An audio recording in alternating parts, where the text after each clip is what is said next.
Happy Sunday to all of you. Welcome to Week 6 NFL action right here on Pub Sports Radio. We have NFL Pub Hub popping off. 8 top cappers giving out their best sides, totals, and player props. Speaking of totals, I just pushed the first half under. A very irritating push for me. First half under was a push over there in the UK. 18-3 Ravens right now, going into the second half. We have such a great show here for you guys. Mikey M gets this all started. Then Clint Mclean started the Die Hard MMA podcast. Then we have Brizzy getting Bills, Billy Brisbane. And then the big Ragu is next. My goodness, he's 20-10 plus 10.27 units on this show through 4 shows. So we have Big Ragu going forth, and Flash joining us from Escazú, Costa Rica, and Marley Betts, great friend of Pub Sports Radio, great friend of mine, making his NFL Pub Hub debut. Our guy Marley in the house, capper out of Texas. Dutch Boy Fresh going to be rolling in 7th, and then Dave Rogers, who's also been very strong on this show. Dave Rogers is in 3rd right now out of 22 cappers. 3rd, 11-7 plus 2.37 units through 3 shows is Dave Rogers. Great to see all of you guys. Thank you for joining us. I love this show. I love Sundays. Flea Mathis in the house, Andrew G, Razor, Sharp Picks, Dom Play, Nate Dogg, Marco Carrasco, Jedi for Life, Big O, Ian Shaber, Justin McElvey, Patriots plus 3 is the Stacks play of the day. Don't like hearing that. I'm going up against Stacks. I don't like that. North Ender in the house. Great to see you, North Ender. Joey Harb, Chief Wiggum, the Nuke Worker, Terry Walker, Al Cervic, Dan Kelly, Birdie, Harold Williams, Dixon Snyder. I love it. Says biggest play of the year for him. Mostert anytime touchdown, and Kyron Williams anytime touchdown. Craig Wood in the house. We got Viper MB, Aquitimus, Browns, Hughes, Andrew G, Brad Summersell, Troy Torrance. Troy, man, I want to talk football so bad with you, but we know that at any minute you are going to be a father for the first time, and that's just the most exciting thing in the whole world. So I'm going to stay focused on football, but man, I'm excited for you. All right, let's get to work. Steve G in the house, and Birdie adding Bears money line for today. That's interesting because I just added Minnesota Vikings -3. I couldn't help myself. All right. It is time to get to work, but before we do a quick review of my action, I just pushed Baltimore, Tennessee, first half under 21. I'm on the full game under 41.5. That line moved against me. I think it's a pretty perfect situation with Baltimore's being up. I don't fear the Titans through the air. Just got one receiver you got to worry about. And then it's a pretty pedestrian running game, and they stick to it with the Ravens. So I imagine I feel okay about the spot. I wish I didn't push that first half under. I'm on the Colts +4 and the Colts team total over 20.5 at even money. I'm on Houston money line at +105. The Raiders -3. New England, Las Vegas under 41.5. Philly, New York Jets. That's a total that's gone away from me with the announcement that Sauce Gardner is out. I have the under 41. It's now up to about 42.5. Tampa Bay +3.5 -118. Detroit, Tampa Bay under 44. I mean, it looked like I destroyed that market move, but it's been moving back up towards the over. And then the Chargers at +120 money line. I just added the Vikings -3 points. In the Pub Sports Radio Cappers contest, we are 13-10-2. Not the Cappers contest, but the Circa Millions. We are 13-10-2 for our Pub Sports Radio ticket. We have the Colts +4. That was our number 1 pick. Miami -13.5 was number 2. Niners -7.5 was number 3. Chargers +2.5 was number 4. And Las Vegas -3 was number 5. That was in a tiebreaker, that one, and it won. The most important issues at quarterback, as you guys probably already know, PJ Walker will be starting for the Browns. Deshaun Watson out, and Tyrod Taylor starting for the Giants. Daniel Jones is out. All right. It is time to get to work. Wonderful to see all you guys. Serious business in the house. Alex Ramirez, Nate Dogg, 420. What a great group we have here. And it's time to get to work. It is time to fire away. Batting leadoff for us here this evening. A capper who is 11-6 on this show, plus 4.46 units. He opened up in week 1, and actually it was an NFL Pub-Up debut, and he went 7-2 plus 4.92 units. Followed that up with 4-4 minus 0.46 units, but still sitting second overall. Back in business with us right now. From the dirtiest of Chesters. This man's wild. Doesn't mess around. Professional gambler. Please welcome Mike M to the show. Mikey, how are you, my friend? Give me the bag. Happy Sunday. Shout out to the chat. Shout out to Pub Sports Radio. Shout out to the shout out. God damn it. Let's have a day. Let's get to work. So we have our man Vic producing as well. Jose is somewhere in a ditch in Tennessee. He's in a Tennessee ditch right now. So we have Vic producing. And Vic, I got you. I just read that note. I will take care of that. Let's get right to work, Mikey. Let's get right to work. 1 p.m. Eastern is where you start off with the Indianapolis Colts at the Jacksonville Jaguars, Everbank Stadium in Jacksonville, Florida, 71 Fahrenheit, sunny, 10 miles per hour.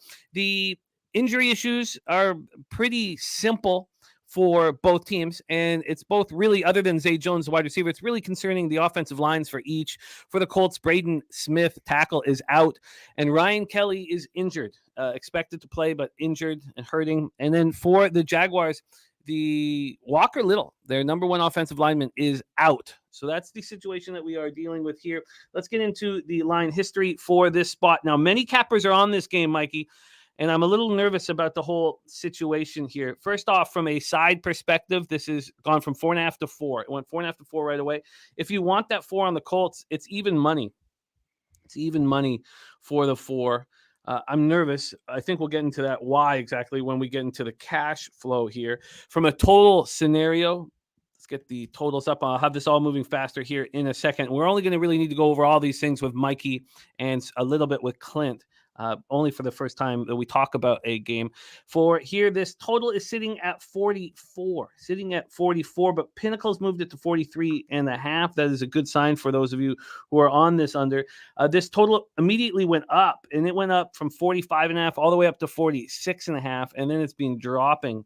Now we see 43.5 on the board here at Pinnacle. And then from a cash flow standpoint, tell me that money's coming on the Jags. It hasn't, but that's okay. Tickets have. That's fine. I'm very comfortable with that. 59% of the tickets now on the Colts. It's gotten under that 60% plateau that scares me so much. So 59% of the tickets, but 86% of the cash. So the big bets are on them now. 85, 58, and 85. It just changed. And from a total perspective, we have 43% of tickets and 83% of cash on the under.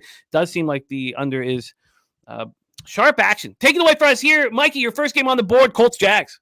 We are rolling and ready to rock here. You know, you talked about that under, and that's the spot that I'm going to go to here, short, sweet, and to the point. A couple of thoughts here with this under specifically.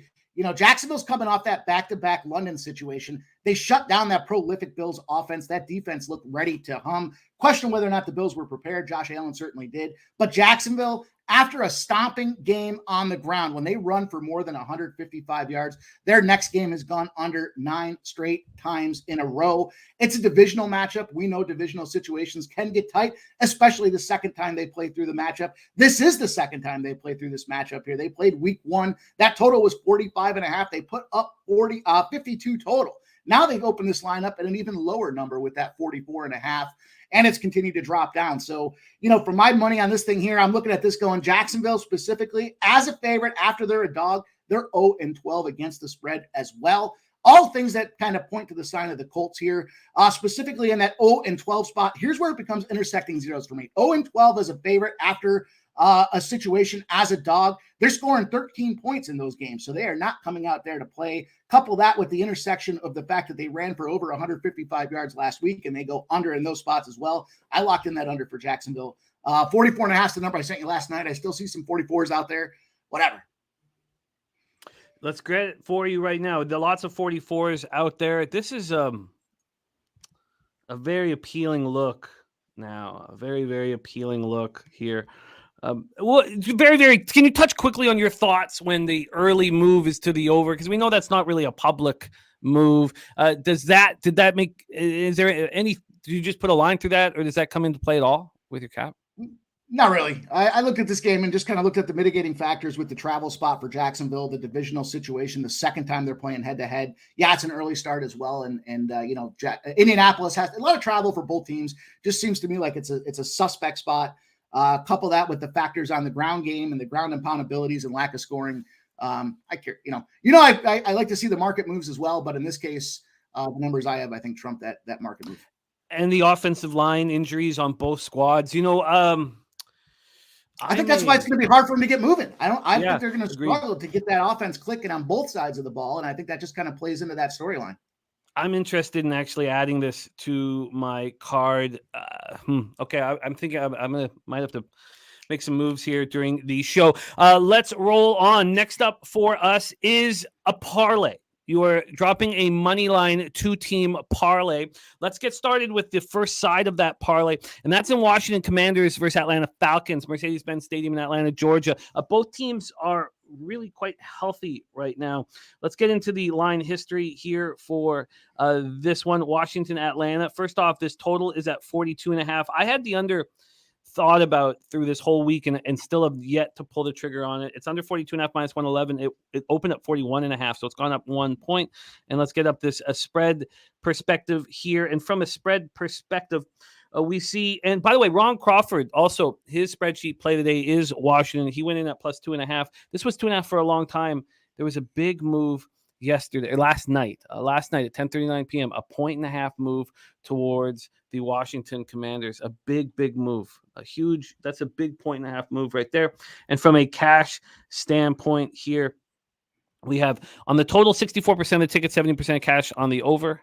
And that's money line. And on the spread, we have 46% of the tickets and 58% of cash on the Commanders. Take it away for us here, Mikey M. Your first half of the 2-team money line parlay, Commanders, Falcons. Yeah, and this is a 2-to-1 spot, specifically because I had to give this leaderboard a couple of games head start, a couple of shows head start, so that I didn't lap the field too early. And I'm coming specifically for Regroup today. This parlay is going to get me there at this 2-to-1 spot. Atlanta, for me, if you don't know, Ritter, 32 at home, 32-0 at home, all the way back to high school. But that's just kind of some hocus pocus. What I looked at here was specifically the Washington Commander side. When they're a dog after a loss, when they play in a dome, they're 0-18 straight up. You look at Sammy Howell, he's got 6 picks on the season. He's only got 6 touchdowns. And then Atlanta, coming off that big win, what I like most about that win with Atlanta this past game is, they had all the reason in the world to give up and roll over. They were on the road. They were behind. They kind of caught up, and then they got behind again. And they didn't give up. They fought all the way to the end. They had some, a Herculean type effort at the end of that game to get it done. So again, that Washington Commander spot at that 0-18 straight up, I've seen enough Washington Commanders games in this early season to know exactly what we're in for with those guys. And it is squat. So, for me, this was an opportunity where you can get the Falcons around a minus 115 is out there on the money line. Certainly not against anybody playing that spot, but leg one of this 2-leg parlay for me is the Atlanta Falcons. You have got the start of this money line parlay. So let's get right into the second part. Razor Sharp Picks is giving us the gambler's first glance at Saints, Houston over 42. And Big Mastro says the Colts game is the biggest trap game. Jags won by 10 in India, 3.5-point favorites. Now at home, they're laying 4. Says home field worth 3. Says take the points and sprinkle the money line, believing in these Colts. Ronnie and Briggy says pimp slap, giving me good vibes. Let's get into the second half of your money line parlay here, and that's Detroit Lions, Tampa Bay Buccaneers, Raymond James Stadium in Tampa, Florida, 76 Fahrenheit, sunny, 13 miles per hour. And we have injuries, and they're all on the Lions side of things. The Buccaneers come in off their bye week very fresh and rested and healthy. For the Lions, Brian Branch, Jahmyr Gibbs, Jonah Jackson, Zonovan Knight, James Mitchell, Emmanuel Mosley, and Josh Paschal all out. The biggest losses there, Jonah Jackson on the front line, Brian Branch, in secondary, and then Jahmyr Gibbs, the backup running back, is out. So you have Khalil Dorsey sick right now, and Sam Laporta calf questionable, and this is a very healthy Bucs squad. Touch on the line history here for this one, and once we get this line history work out of the way, of course, we'll just roll through everybody's picks. Here, line history-wise, this is sitting with Tampa plus 3. They opened up plus 3 at plus 101. They're now plus 3 at minus 104, but a lot of us got on the 3.5s.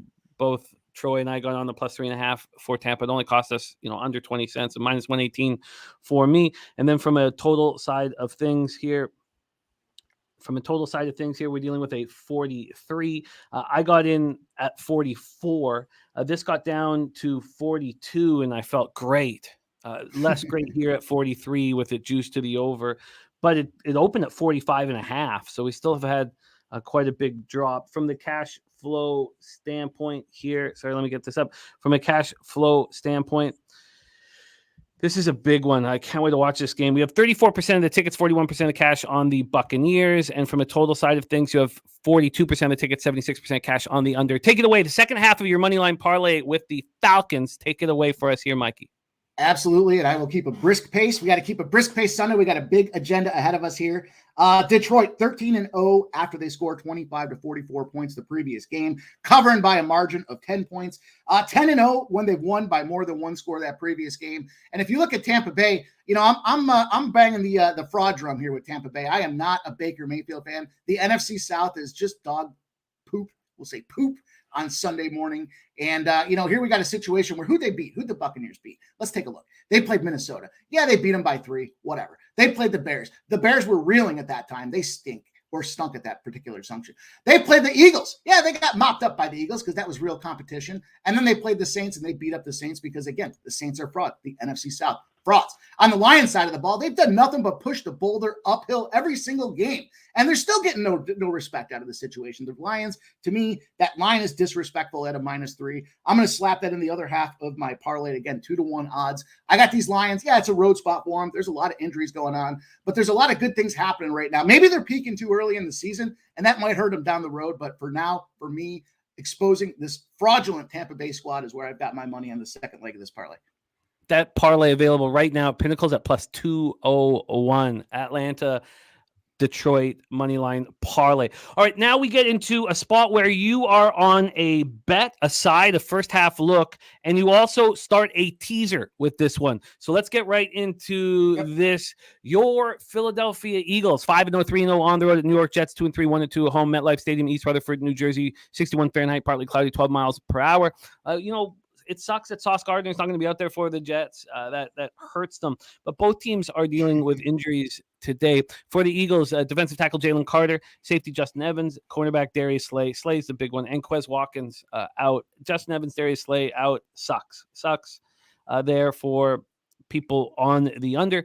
Sidney Brown and defensive tackle Marlon Tuipulotu is at this point questionable. For the Jets, Brandon Echols, cornerback, and Justin Hardy, cornerback, out. DJ Reed, Sauce Gardner out. It's upsetting here. But for Philly, Fletcher Cox, good to go. Nakobe Dean, good to go. And Rashad Penny, good to go. And obviously, because of what's happened here, this total has been climbing. And I'm on the under. And I thought the under was a really great look all week. It opened up at 42. It got down to 41. It got down to 40. At that point, when it got down to 40, I was like, good God, I'm on the right side. But the injury news has come out in the 42.5 right now, which is extremely unsettling. Let's get into the side here for this one. Big game here. The Jets are sitting here at plus 6.5. That is really with almost no vig. They opened up at 6, quickly went to 7, and are back at 6.5 right now. And then when we get to the cash flow for this spot, we have 62% of the tickets and 85% of the cash on the under. It's their actions telling me there's now a 43 on the board. And then 76% of the tickets and 88% cash on the Philadelphia Eagles. Take it away for us here, Mikey. A side as well as the beginning of a teaser. Floor is yours, my man. Yeah, we'll double dip this thing here as well. We're not going to come in here and talk about these Jets. Are you kidding me? Here we got Philadelphia first half -3.5. A lot of reasons for this factor here. So you could talk about the injuries and both sides of it. I kind of feel like they kind of balance each other out. I mean, Sauce Gardner, really disappointed not to see him in there, sure. But on the other side of things, to have Nakobe Dean come back from the defensive side for the Eagles, I think is a big linebacker situation that's going to probably be understated, and we'll see whether he's effective right out the hop today. But to me, the biggest differential here is that margin in first half differential. The Eagles are supporting a plus 14 point margin and differential. The Jets -38 points in the first half. The Jets do not get it done in the first half. You could argue whether they even get it done in the second half, but in me, it's all about the game script here. You got the Eagles as a triple-headed monster, right? They're the triple threat when it comes to their ability to run with the quarterback, their ability to roll 2-3 running backs out of that backfield. And then, of course, you got an arsenal of talent look out. They just got Dallas Goedert rolling. They got A.J. Brown flying. And Devonta Smith's going to be a weapon out here today because he kind of got overlooked last week. And I think they're going to kind of find a way to get him in that game plan early and often. So who's going to stop him out there on the defense for the Jets? The Jets aren't doing well in the first half. They questionably do well in the entire game. The Eagles are rolling way too hot. The margin and the differentials in their favor, and they control the clock. I think the game script here, knowing that secondary is banged up for the Jets, is chew this clock, get the ball moving, get it on the ground, get these first downs, continue the brotherly shove, and move down that field. So I took the first half, and then I popped this thing into the teaser as well. So the first leg of the teaser is the Philly -0.5 spot. A couple of thoughts that I had here, specifically, when you're looking at the running and attack for the Philadelphia Eagles, I just talked about it. I just think it's a situation where the Jets are going to struggle. I was on your stream earlier this week and I said -16.5 because that's the highest they would let me lay in the adjusted number for the Eagles. I still stand by that. I'm going to have some action on that as well. But for me, a teaser, I just need the Eagles to win. Let's get that W. Eagles to win to start the teaser off. First half -3.5 on the Eagles. That's at -109 right now at Pinnacle. Second half of your teaser, we head to Paycor Stadium. And why is it Paycor? No, we're in Cleveland. Sorry, I screwed that up. We are in Cleveland, Ohio for this one. 54 Fahrenheit showers, 16 miles per hour here. 49ers are quite healthy right now. You have Dre Greenlaw with a hamstring. Elijah Mitchell expected to be back after being out with the knee injury. And of course, Deshaun Watson is the main point of discussion for Cleveland, but Joel Bitonio, the knee injury for him, the guard, is out.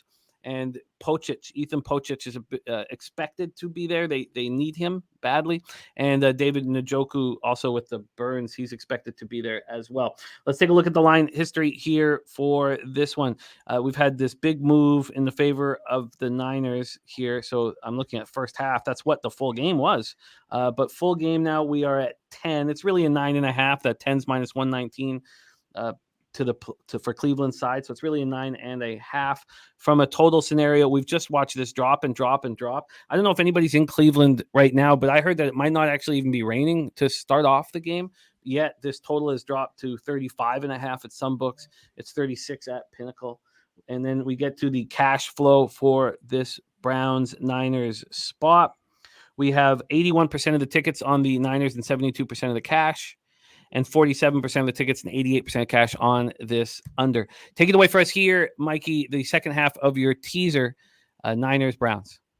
Yeah, so I got the Niners in the second half at that -3 number. And tough spot for Cleveland today. I'm not going to feel bad for them at all. But, when it comes to the situation with no Watson, their backfield has been decimated with injuries, some big injuries that were really disgusting early in the season. And then they had Njoku there trying to do his best Richard and Pryor impression and set himself on fire. So there's just a mess going on right now in that Cleveland organization. And, the number that I was looking at here is under road favorites, right? When you've got a road favorite, that is in a situation after week 3, they're 42-0 straight up as long as that total is not 46. They're covering by a margin of 12. That's a straight up number. So that's where I like that Eagles spot. Eagles and San Fran both fit the bill. If you give them 6 points on the teaser, they go to 38-3-1 against the spread. I like that San Fran side on the second leg of this thing. Philly -0.5, San Fran -3.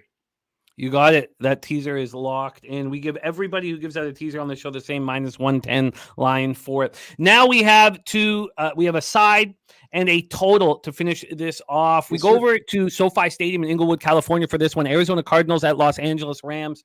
The Cardinals are dealing with Jalen Thompson being out at safety. The reason why that's a major issue is because Budda Baker's out still. Budda Baker is eligible to come back next week. Then they have, some other issues, but that is certainly the main one. For the Rams, they have Joe Noteboom, defensive tackle Larry Murchison, and linebacker Ernest Jones. Ernest Jones is expected to be back, but Joe Noteboom may not be, and he's an important piece to this puzzle. Let's get into the line history for this one. Here, we start with the total. This total is sitting at 48 right now.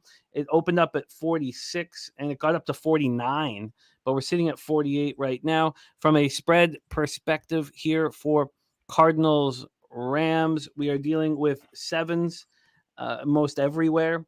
Here, this opened up at 6 and it moved to 7.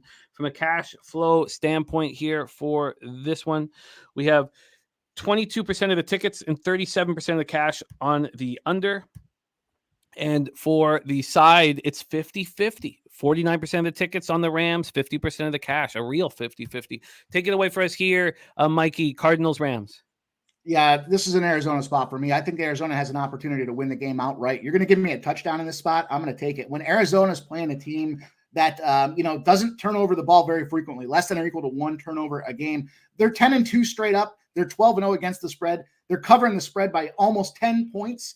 And that's kind of where I have that confidence in saying I think they have a live dog opportunity here to get this job done. Yeah, there's no James Conner, but, Dobbs has been nothing but effective. He's got 6 touchdowns, only 2 picks on the year.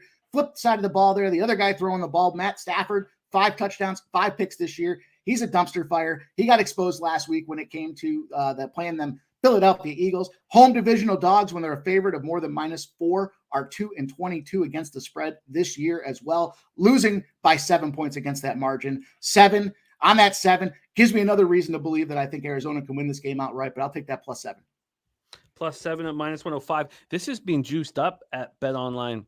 BetOnline's moved the Arizona +7 to, what is that, -117. So a move there at that book. But here, +7 at -105. All right, we close out the show. Don Play saying, would you take the under in this one?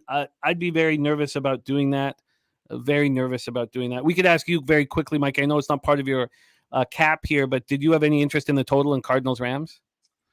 Man, I would have to lean to the over in this game. And, I think it's just a spot where LA's got to get motivated to fire up and kind of shake the cobwebs out from their lack of production last week. Arizona, with no James Conner, what are we going to see? We're going to see some backups come out there and run? I don't think so. I think we're going to see them continue to work that ball. Dobbs has shown that he's proficient through the air. And, if they get, what's the total at right now? 47.5. It's moved up from 45.5. So even though there's been injury news out there, we open at 45.5. Now we see 47.5. We see 78% of the bet, 63% of the cash on that over. Sharp money, big money. Everyone's thinking that we're going to see some points. And I would agree with that. I think there's an opportunity that we're going to see some offense in this game. And that got up to 49 before there was buyback. Cowboys, Chargers, the final spot on your card here and our live spot tomorrow night. And thank God for this live game after what we have to see tonight with Bills, Giants.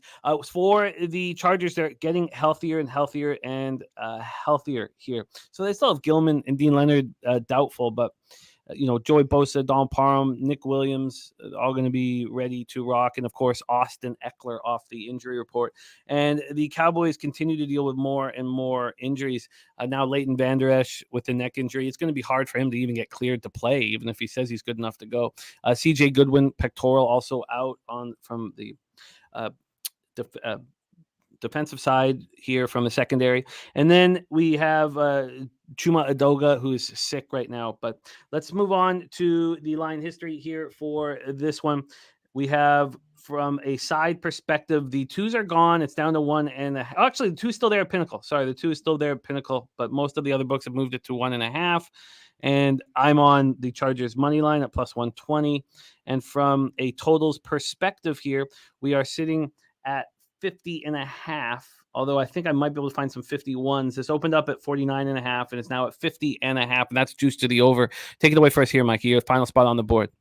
Yeah, I see several 51s out there still, and it's -110 on those. So that's going to be the number I lock in here. Not just because it's prime time. Look, you got to dig deeper than that, right? If you're not creating a narrative to flip the script and say, why would this game go over? You're not doing your due diligence, just automatically going away at this thing here. But here's a couple numbers to support this under for me. Under 51. Dallas, game after they get torched. How do I define getting torched? When the team's got over 400 total yards against them the previous game, guess what they do that next game? They bounce back. They're 9-0 straight up. They're 9-0 against the spread. They're covering the spread by a margin of 14 points, but the under is 2-7 to the under, which tells me after they get lit up like a Christmas tree, they find a way to play defense, plug the gaps. They certainly react quickly to the issues that are out there. After a loss, Dallas 3-8 to the under. And here's a big one that some folks have been talking about. Write it down, pencil it in for later on. Certainly might apply to Cleveland next week as well. After a team has played San Francisco, they are 4-15 against the spread and 8-12 to the under as well. So for whatever reason, that San Francisco team just takes a taxing on them. And, here's the other side of things. Eckler's back, right? It's an Eckler-Pollard showdown here on prime time with running game. I think we do see the running game. You're going to ask Dak Prescott to go out there and throw the ball down the yard. We've seen what he can't do. What has he got? 3 picks last week. That was a lot of fun when we cashed those on the live spots. But I think this ball stays on the ground.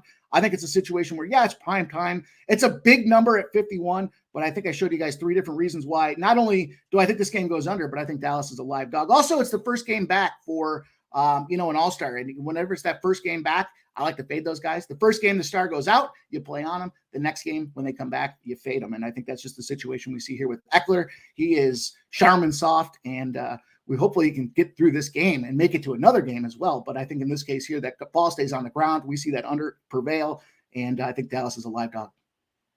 For those of you who know the history with my father and gambling, he's made the biggest bet I think he's made in 10 years that I know of, maybe more, on the Cowboys.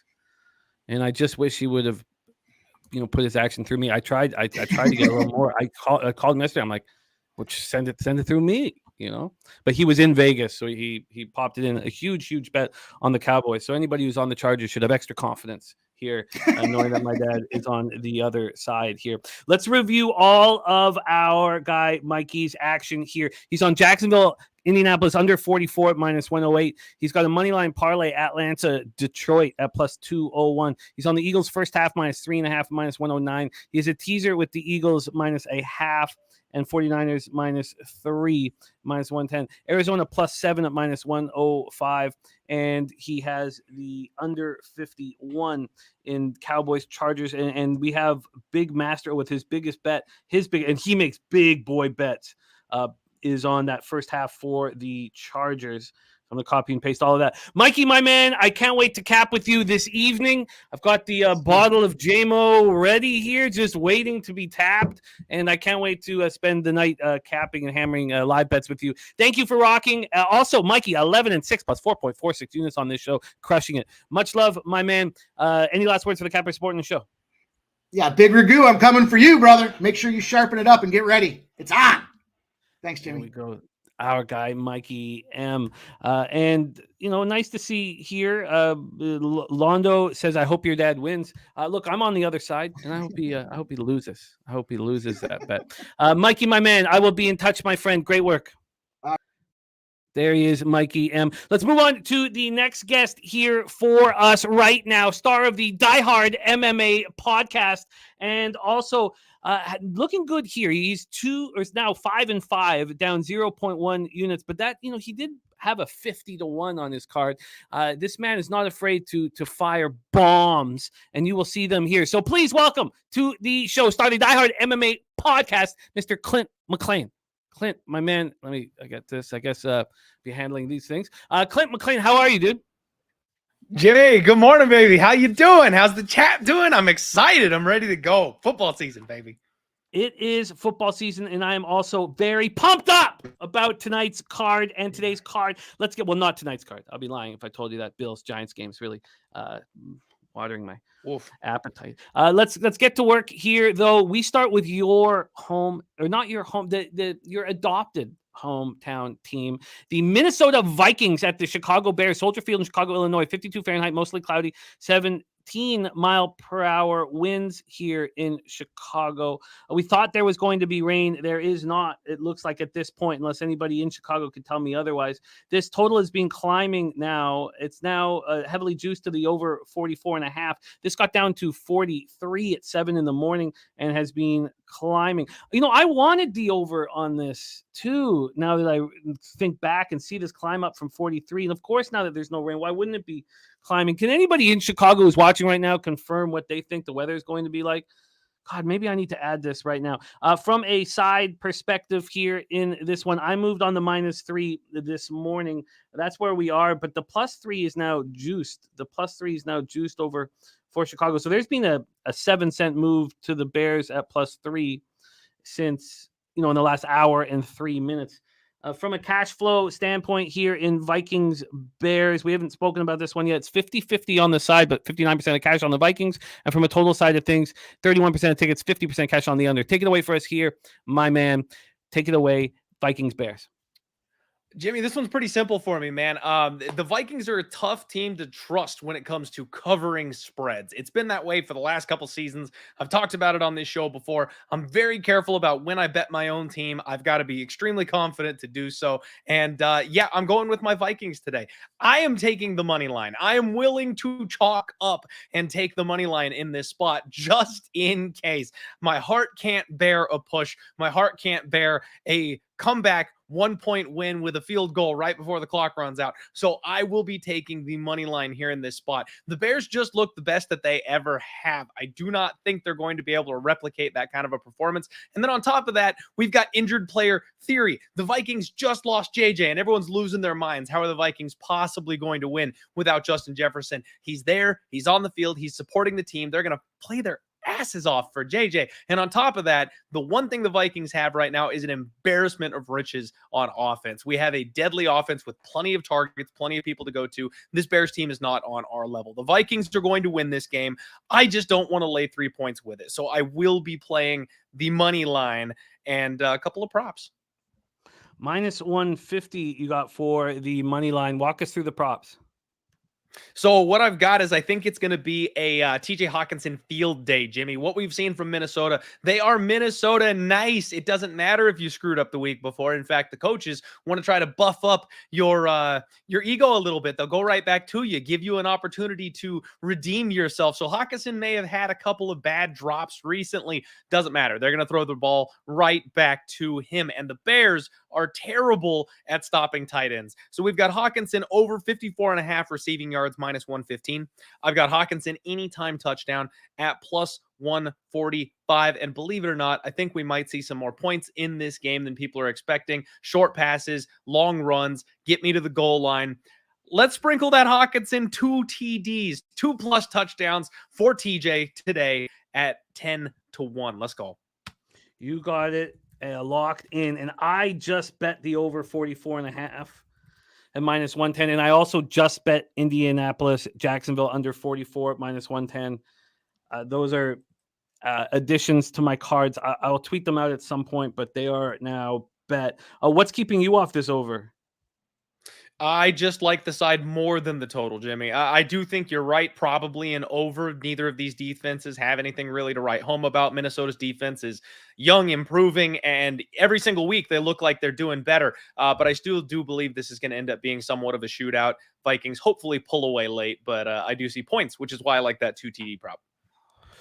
You've got it locked in. So let's review the action for our guy, Clint Mclean here. He's on Vikings money line minus 150. Hawkinson over 54.5 receiving yards and minus 115. Hawkinson touchdown plus 145 and 2 Hawkinson touchdowns at 10-1.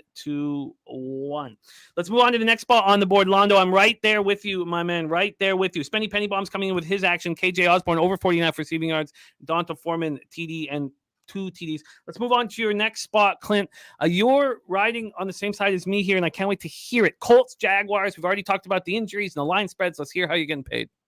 Yeah, so you guys broke it down really, really well already. I don't know how much time I really need to spend on it, but it's kind of a similar injury situation. I expect Minshew Magic is going to be all the rave here. He's got a team that he can throw the ball against. Jacksonville Jaguars, that extended rest over there in London. I think that what we're not accounting for, maybe what a lot of people are not accounting for, is the fact that they were over there for such a long period of time and now they got to hop back, get back on their normal schedule. It's almost worse for them, I feel like, coming home than it is for them going to London. They love London. They are the London Jaguars at this point. Like, that's where they're comfortable playing. They do their best there, and they're coming off of the game that could potentially be their Super Bowl against a contender team that they just won.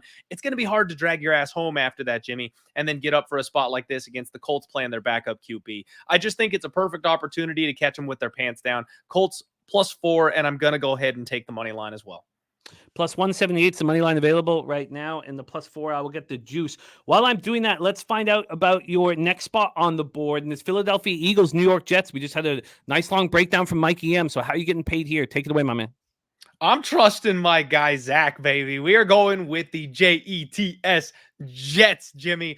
Did you see the injury report for the Philadelphia Eagles today? Their defense is banged up. They've got a lot of key people missing here. Zach is finally getting his feet wet. He's finally starting to work the offense. They've shifted so that it's more his style, keeping it moving, not making him think so much. And he's thriving in that role. He's doing a whole lot better, hitting his targets. Breece Hall is finally off of the limitations they've given to him. He's an absolute monster. He can run over anybody, even this stout defense here. But the one thing that really intrigues me in this spot, Jimmy, is that in fantasy football, this defense is 29th against opposing wide receivers.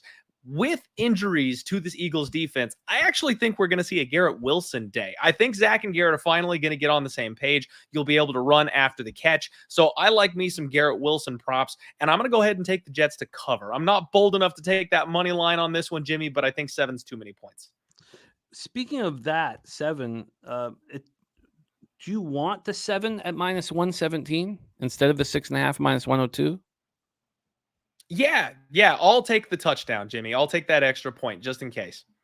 Okay, so Jets plus 7 at minus 117. Garrett Wilson over 52.5 receiving yards. What was the juice on that? It was a minus 115. And then I've got Wilson anytime TD at plus 150. Locked in 3 spots here for our guy, Clint Mclean, star of the Die Hard MMA podcast. You close up shop with Patriots Vegas Raiders. We're going to talk about this game a few times today. We have yet to do that. And of course, losing, we talked so much about losing Matthew Judon and Christian Gonzalez last week. And, I was on the Saints. And it was very comfortable, very, very comfortable. They have more injuries now. Cole Strange will still be out with the knee injury. Juju Smith-Schuster out with a concussion. And then you have Tyrone Wheatley out with a knee injury. A lot of issues there. And then you have, of course, it's the Patriots, so about 10 guys on the questionable list, but we expect them to be in. Nate Hobbs still out, the cornerback for the Raiders, with an ankle injury. And that's about it. Jacorian Bennett is questionable with a shoulder injury. They're going to need him with Hobbs out. Let's get into the line history here. And I decided, look, I know that sharps are, it seems, on the Patriots, but they were last week. And, who cares? This is about the players on the field. It's not about what Belichick's numbers are after, bouncing back after double-digit losses. It certainly wasn't last week. Why would it be this week? And I just pulled the trigger on the Raiders. They just moved to 3 again at Pinnacle, but you can still get them at a pretty juiced 2.5. And I'm on them on the 3 as well. And from a total side of things, I'm on the under in this also. I just don't expect a ton of points from either of these squads here. And the total right now here is at 41.5. It's slightly juiced to the over. And this just did jump up. This was 41 for a long time. Now it's at 41.5. And when we get to the cash flow for this spot here, sorry, give me a second. 87% of the tickets, 93% of cash on the under. Makes me nervous that it's moving towards the over. And then 66% of tickets and 92% cash on the Patriots. But similar last week. Take it away for us here. Your final spot on the board, Patriots Raiders. So this is a spot, Jimmy, where I feel like they're getting a step down in class. The Patriots are finally getting an opportunity to play an opponent that, is relatively beatable. I'm pretty high on New Orleans. Dallas's defense, obviously, we know how good that team is. They've got the Dolphins and the Eagles. They did finally compete and beat the one team that's below average in the New York Jets this season so far. So they've got to get something going. And obviously, we know about Bill Belichick's numbers coming off of a loss. I'm not banking too much on that. He's old. He's a dinosaur. He's a little past his time, but he's still a great coach. I think this team is going to be motivated to win in this spot, but it's less of a bet on the Patriots and more of a bet against the Las Vegas Raiders, Jimmy. This is a poverty franchise team. They do everything they can to lose every single game. The coaching staff, the decisions, they damn near sold away that Green Bay game last week, and they were lucky to pull out the win in that spot. I think Bill Belichick is going to be able to game plan around some of this and make up for that distance. And then if the Raiders have an opportunity to win, I expect they're not going to get quite as lucky. They will find a way to lose it by making the wrong call or kicking a 57-yard field goal instead of doing the optimal thing here. And on top of that, Jimmy, one of my favorite numbers here for this one is their quarterback, Jimmy Garoppolo. He's a fun guy. He likes to sling it up and down the field, but he has more interceptions than he has TDs so far this season. He has 7 interceptions with 6 touchdowns. I don't think a team with the defense like the Patriots is going to let you get away with that kind of sloppy play. I expect them to be all over Jimmy today. I expect them to pick off that ball once or twice. So I am going to trust in the defense of this Patriots team. I'm taking Pats +3, and I'm also going to be playing the Patriots defense or special teams touchdown at +750, Jimmy. I know we can't put it on the records, but you know I like to sprinkle those first and last props as well. Those are 30 and 35 to 1 respectively. Those will have my money on them, but for the show, give me that defensive touchdown at +750.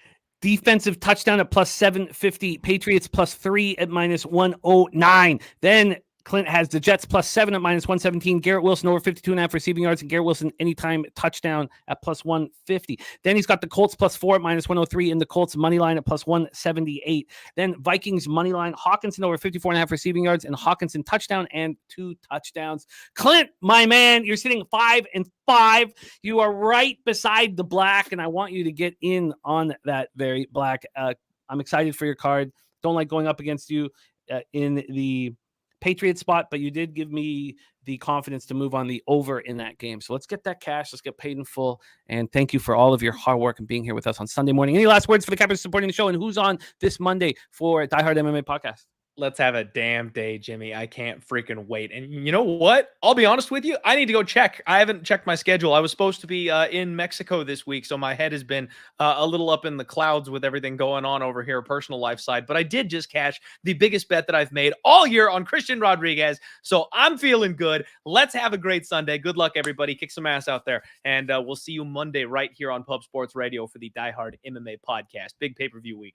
Oh, I love it, Clint, my man. See you very soon. Clint also gave that lookout on betting with the bag as he does, which we're very, very thankful for.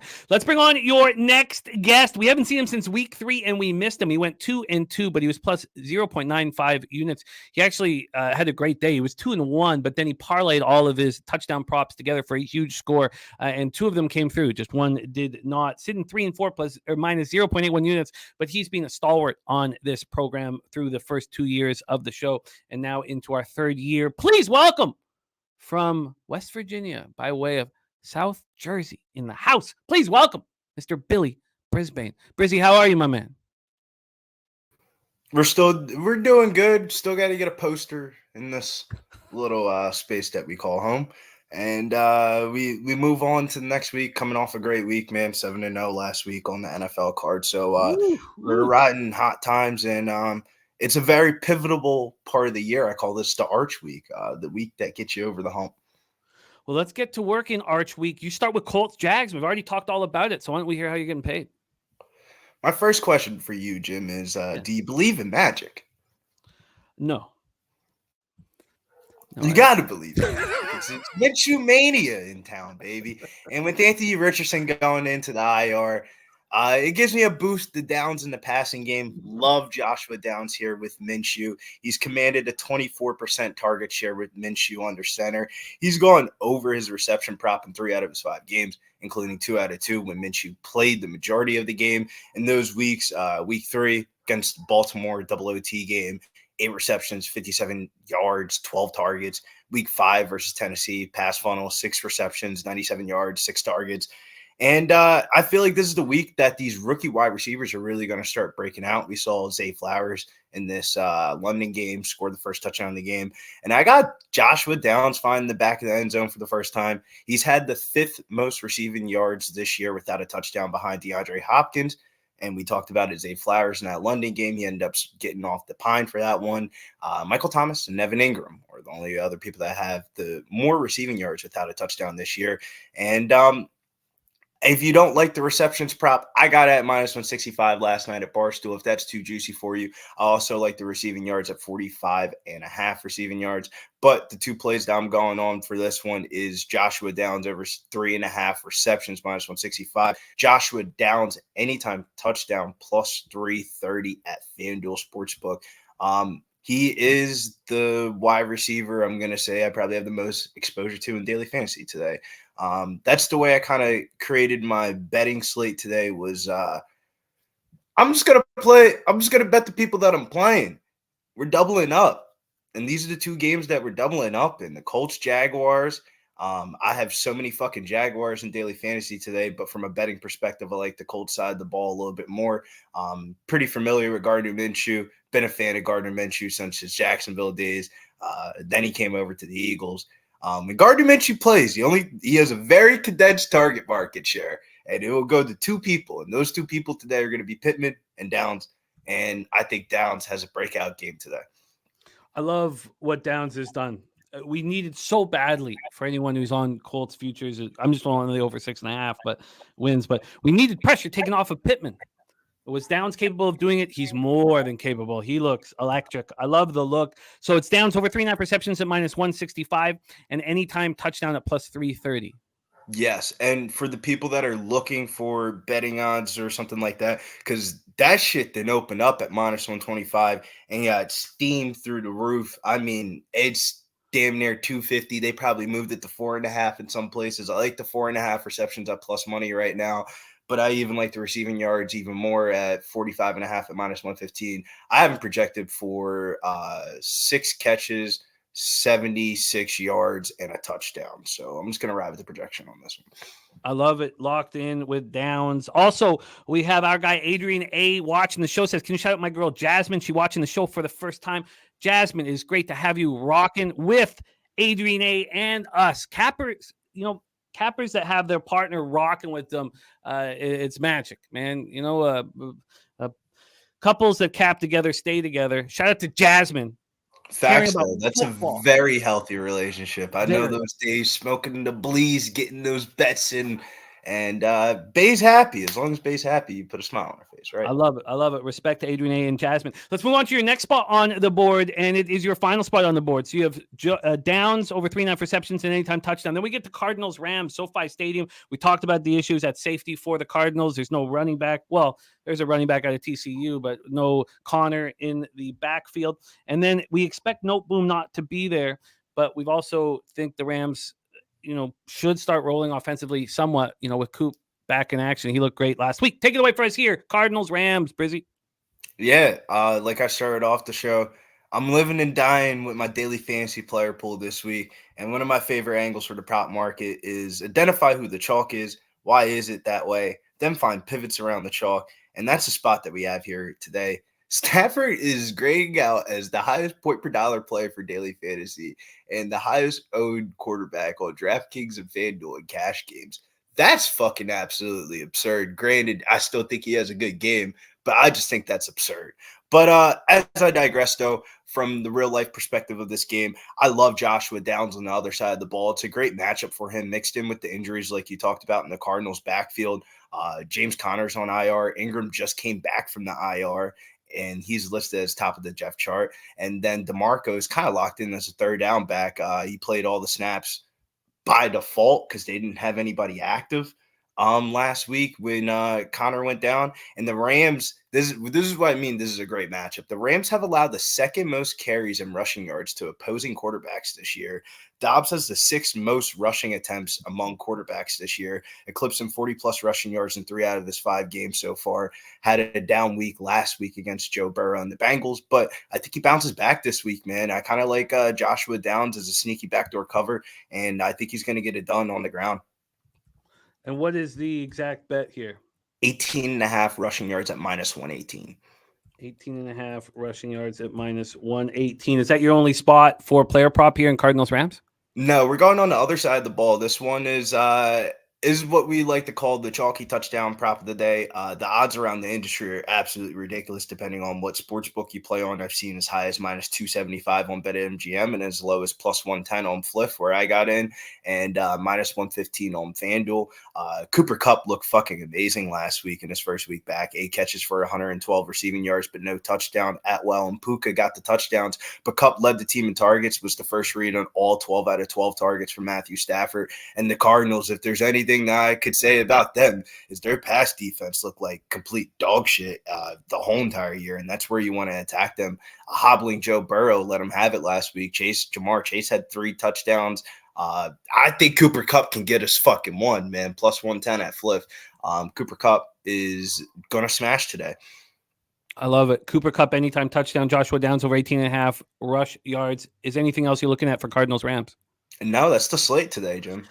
I love it, Brizzy. We've missed you these last couple weeks. I know you're working hard out there in West Virginia, but we've missed you. And we miss you on our night Sunday, Monday night live streams badly. So anytime you can come back, let me know because we want you on screen as much as possible. Our guy Brizzy in the house now in West Virginia. He's on Downs over 3.5. He's got the Downs double up here. The Downs over 3.5 receptions and anytime touchdown in Colts Jags, and then Downs Joshua this time over 18.5 rush yards in Cardinals Rams, and Cooper Kupp anytime touchdown. Much love, Brizzy. Any last words for Capper supporting the show? And you can let us know what's going on with your podcast this week as well. Yeah, let's make this cash this week. We're going to be quick because I know we're definitely behind on time. But big UFC card this upcoming week. Make sure you guys follow Pub Sports Radio. I mean, how do you not turn into Clint last night, man? Clint smashed the card. We smashed some live bets on stream last night. Shouts to Liam Pick Fights. Got us on Viviana Rio in the co-main event. Got us some plus monies. And we move on to next week. I need this NFL card to smash, though. So make sure you go tail these props. Follow me over on X at Getting Bills, over on Instagram at Billy Briz DFS. Our guy, Billy Brisbane in the house. Thank you, Brizzy. We move from Brizzy, who's been in the top 5 our last 2 years, to our first season champion and again leading the way. Mr. Consistent out of Ocala, Florida. He had his first losing week here on the show in week 5. Despite that losing week, he's 20-10 plus 10.27 units. He's ready to rock for you guys right now. Please welcome the big Ragu to the show. Doc, how are you? What's happening? Who like Joshua Dobbs? He can go fuck himself, whoever that guy is. Mike, man, I know you love him, brother. I love you too, Mike. Hey, going into that game, if I catch that first half with Dobbs, it's a W week. But anyway, he throws a pick right before the half with a minute and change to go. Run the ball, take the lead 14-10, cash the ticket, but 17-10 a loser. And then I missed 2 field goals by a half of extra point and a field goal to lose the 20.5 on the Zona. So Zona killed me last week. Zona killed me. But I'm happy to be here with you today, my man. We love it. Let's get right to work here. We are witnessing a move towards the Commanders. You start with Washington Commanders, Atlanta Falcons, 2 healthy squads, so no real reason to touch on the injuries. Only real reason to touch on the spread here is we've had a big move back to the Commanders. They opened up at 2.5. Now we're sitting at a 1. So we have a big move back to the Commanders. Yeah. From a total side of things here, we're sitting 42.5 at Pinnacle and BetCris, but the other books are sitting with a 42. And when we get into the cash flow here, because we haven't spoken about this one. Oh, I think we did actually speak about it. My bad. But from the cash flow, just a quick reminder for this one. We have 52% of the tickets, 37% of the cash on the Falcons, and the total has 65 and 70 to the over. Take it away, Doc. I'm on a team total here. I'm gonna get right to the chase, cut to the chase. I'm gonna be on the Commanders team total of 20.5. They had a nice win with Atlanta last week and a no cover. I guess if you got in at a certain point in time, you lost by the hook. The 2-point win against the Texans. They were gutty in that game. The thing I did like about Atlanta, they did let Ritter start to throw the ball a little bit more. So Smith not got away from the run, but let Ritter, 37 attempts, 28, over 300 yards passing. I think we'll see more of that this game here. I know the Commanders have they've scored. They put up 35 points a couple times here, or 35 and 31. Quality point scores there. But their defense has yielded about 30 points also. So Atlanta is one of those teams that they don't put a ton of points up because of the fact that they run more than they pass. So I think they'll open up the game a little bit more here. But they have laid some eggs. They scored 6 and 7 points in 2 games against lesser opponents. But I think Washington, they can yield some points. But I do think that Washington will get their share of points here. They've been more consistent putting points on the boards. I think 20.5 is a good spot for them. So I'm going to take the Commanders here, 20.5 points over. Commanders over 20.5 points. That's minus 106. Next spot on your board, Doc, is Vikings Bears.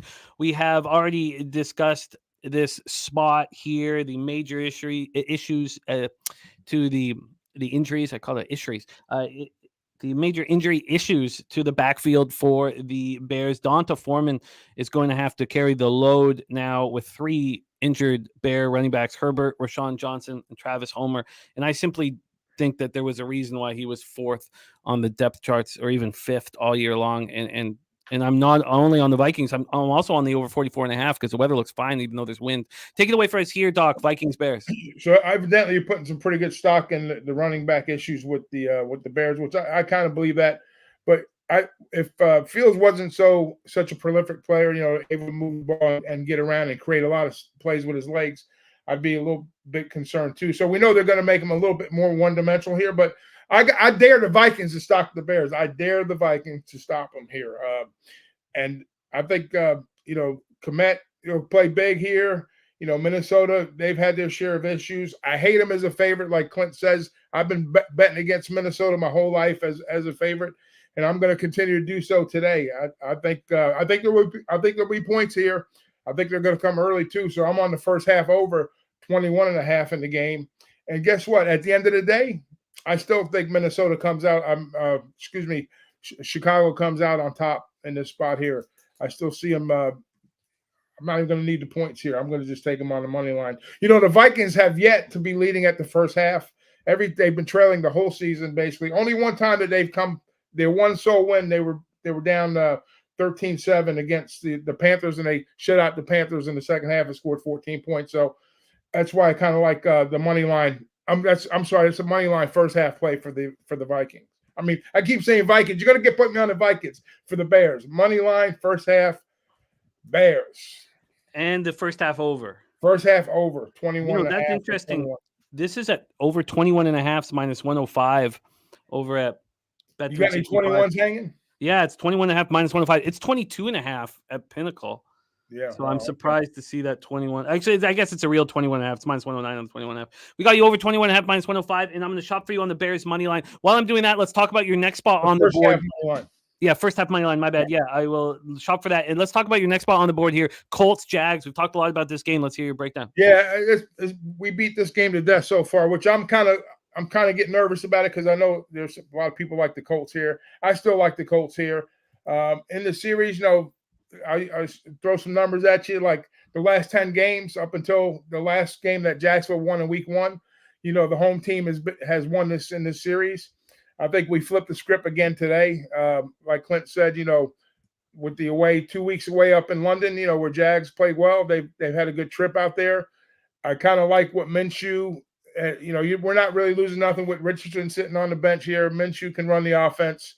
He's Steichen knows it. He knows Steichen's offense really, really well here. I think the main reason here is, the Jags they're giving up like. If you look at the splits at home, they're giving up like 27 points. I know it's early in the season.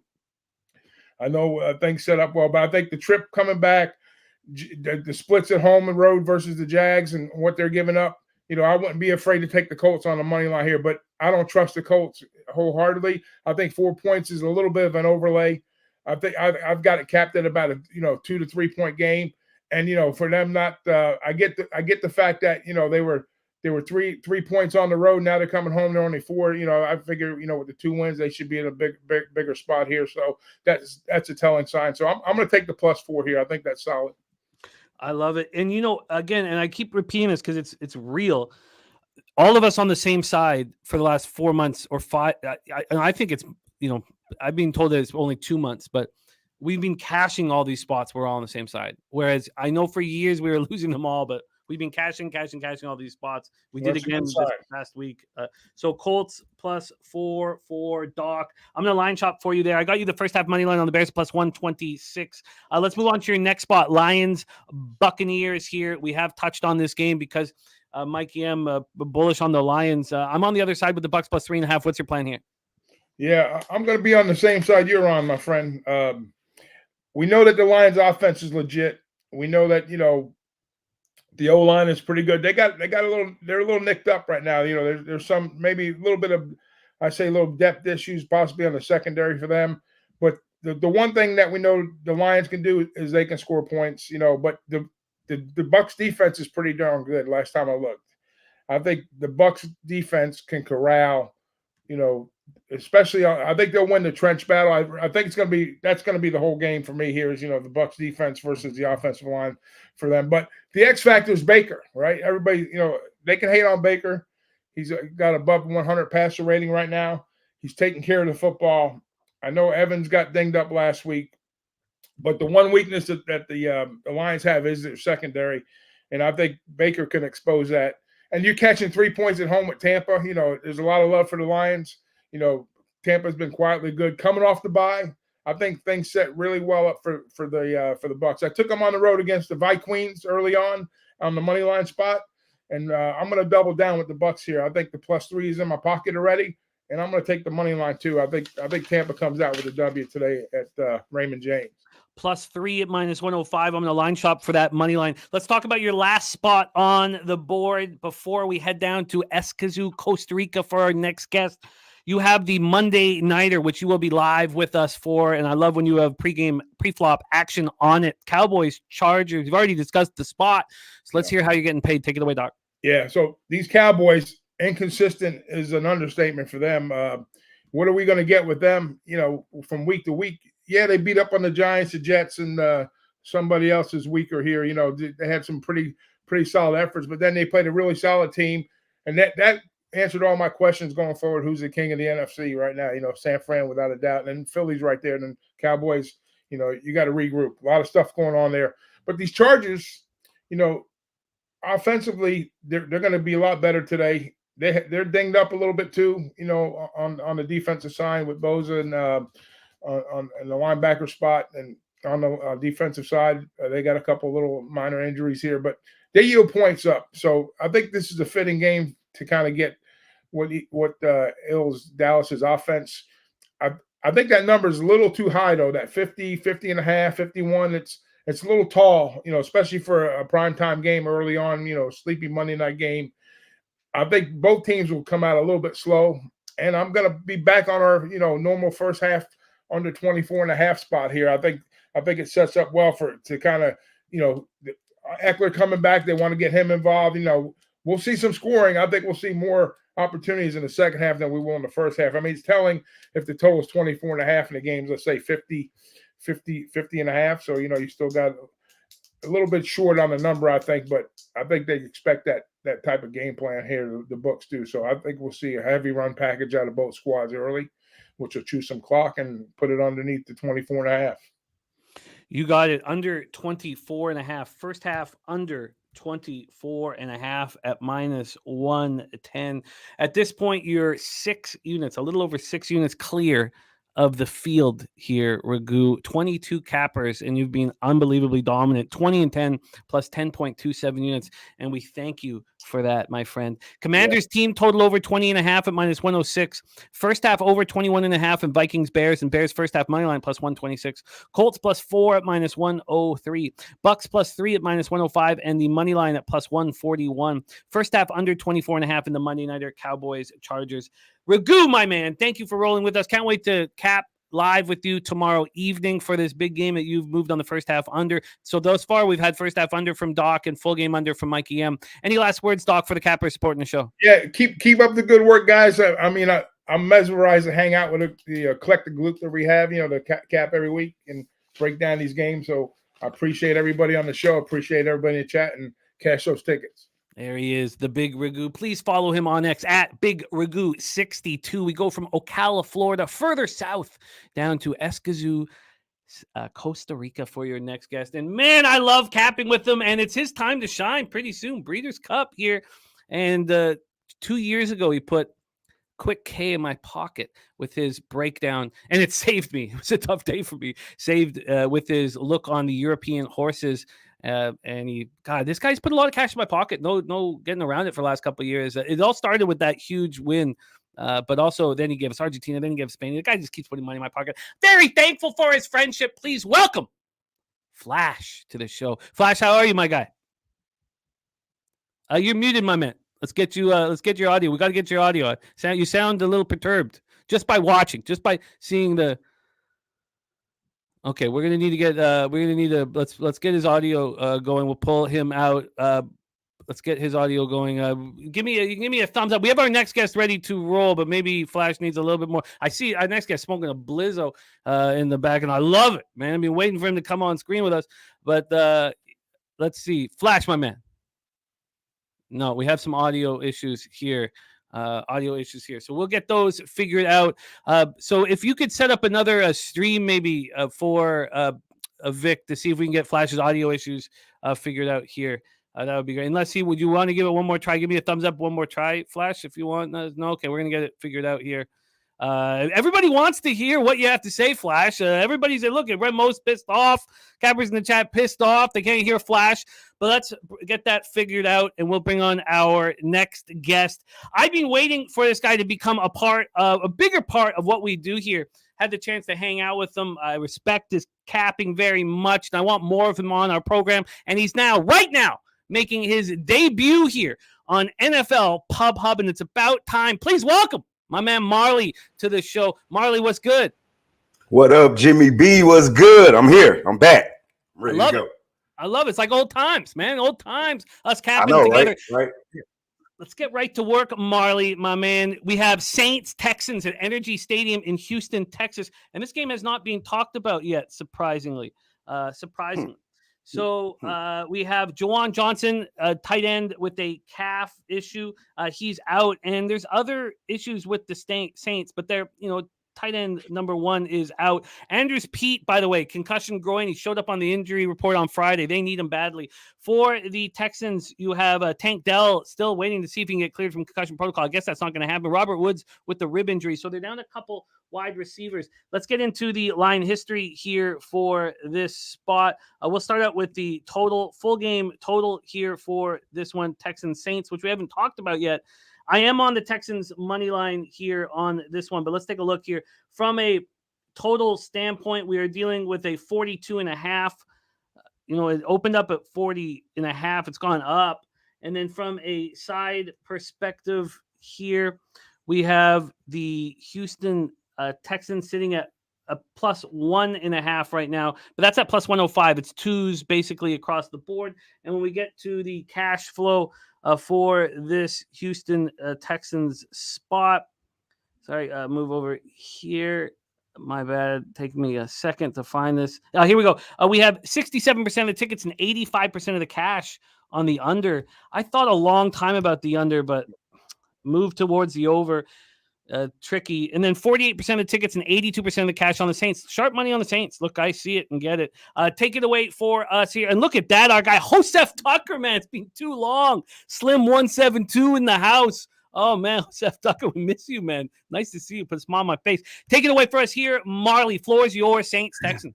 Let's go. I got this one. All right. So shout out to all the cappers in the group and the cappers that came on before me real quick before I get started here. Obviously, I am from Houston. So, but, I don't let my heart do my capping. However, I will tell you this, Jimmy, since CJ Stroud has taken over at quarterback, there has been a buzz going around the city. We believe in this team again since the Watson debacle. But let's talk about this game right here. I heard you talking about you were leaning under. Then I'm actually on that under here.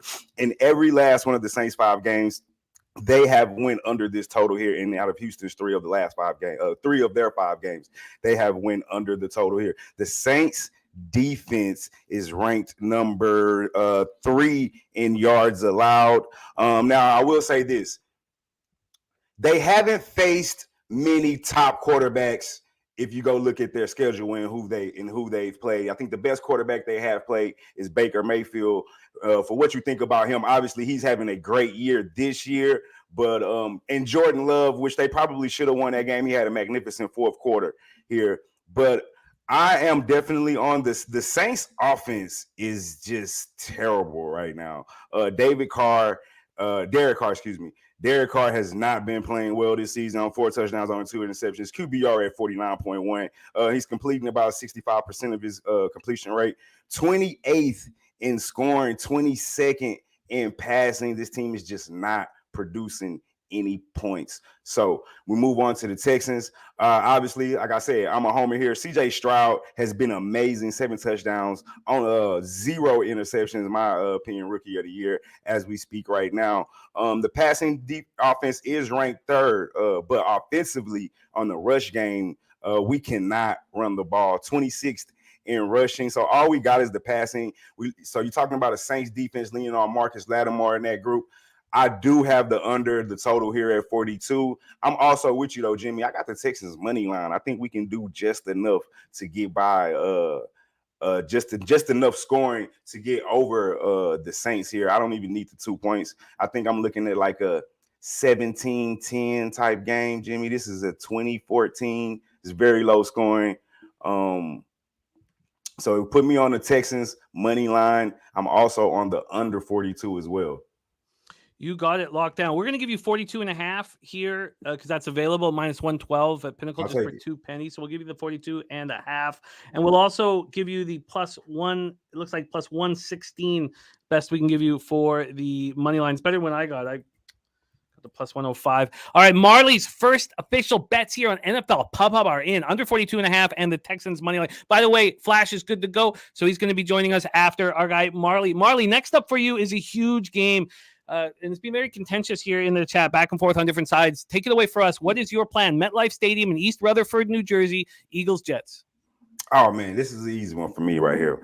I'm on the Eagles first half, -3.5. I think this game right here, the Eagles averaged 14 points in the first half. The Jets only averaged 7. Jimmy, check this out. The Jets have not covered a first half this season. So if you want to say, I know some people like to say, oh, okay, that means they're due. I got a rule. I don't bet on dues. You know what I'm saying? I bet the numbers. The numbers tell me the Jets are terrible in the first half. Not only that, the Eagles, like I said, they average 14 points per game in the first half. They can run the ball. They are number 1 in time of possession. They are going to limit the chances that the Jets even have to score at that. So you're talking about Zach Wilson-led offense, 4 TDs, 5 interceptions, 38.6 QBR-led offense going with limited possessions. Yes, I know Jalen Carter is out. Yes, I know Darius Slay is out. But I don't know, Jimmy. I don't trust Zach Wilson. I almost don't care who is playing secondary for the other team. Not only don't I trust him, it's clear that his offensive coordinators don't trust him because they limit the offense. So I'm all over Philly here. Jalen Hurts, yes, he hasn't been playing the best, only 6 touchdowns, 4 interceptions, but they are second in total yards on offense. They are second in rushing with 164 points per game. 164 yards per game, and it's still their 10th in passing. And you still got AJ Brown 4th in receiving.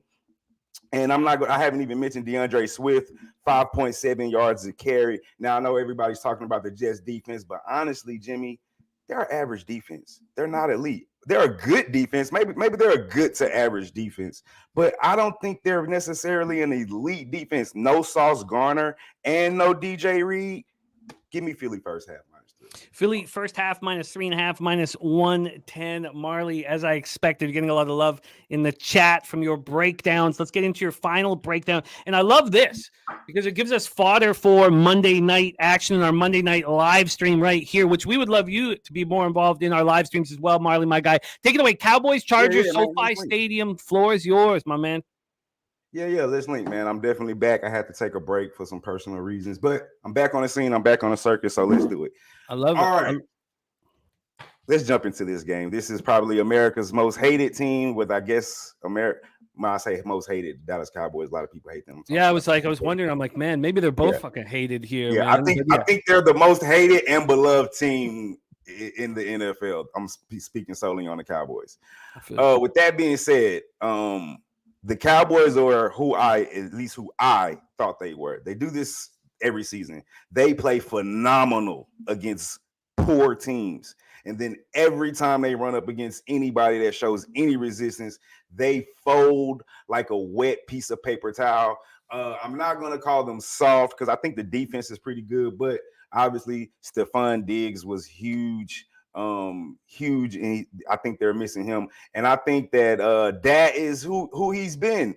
5 touchdowns, 4 interceptions. I know 3 of them was against San Fran, but the wins that they got, let's talk about it. New England, what do we think of them? The Jets, I just told you about them, and the Giants.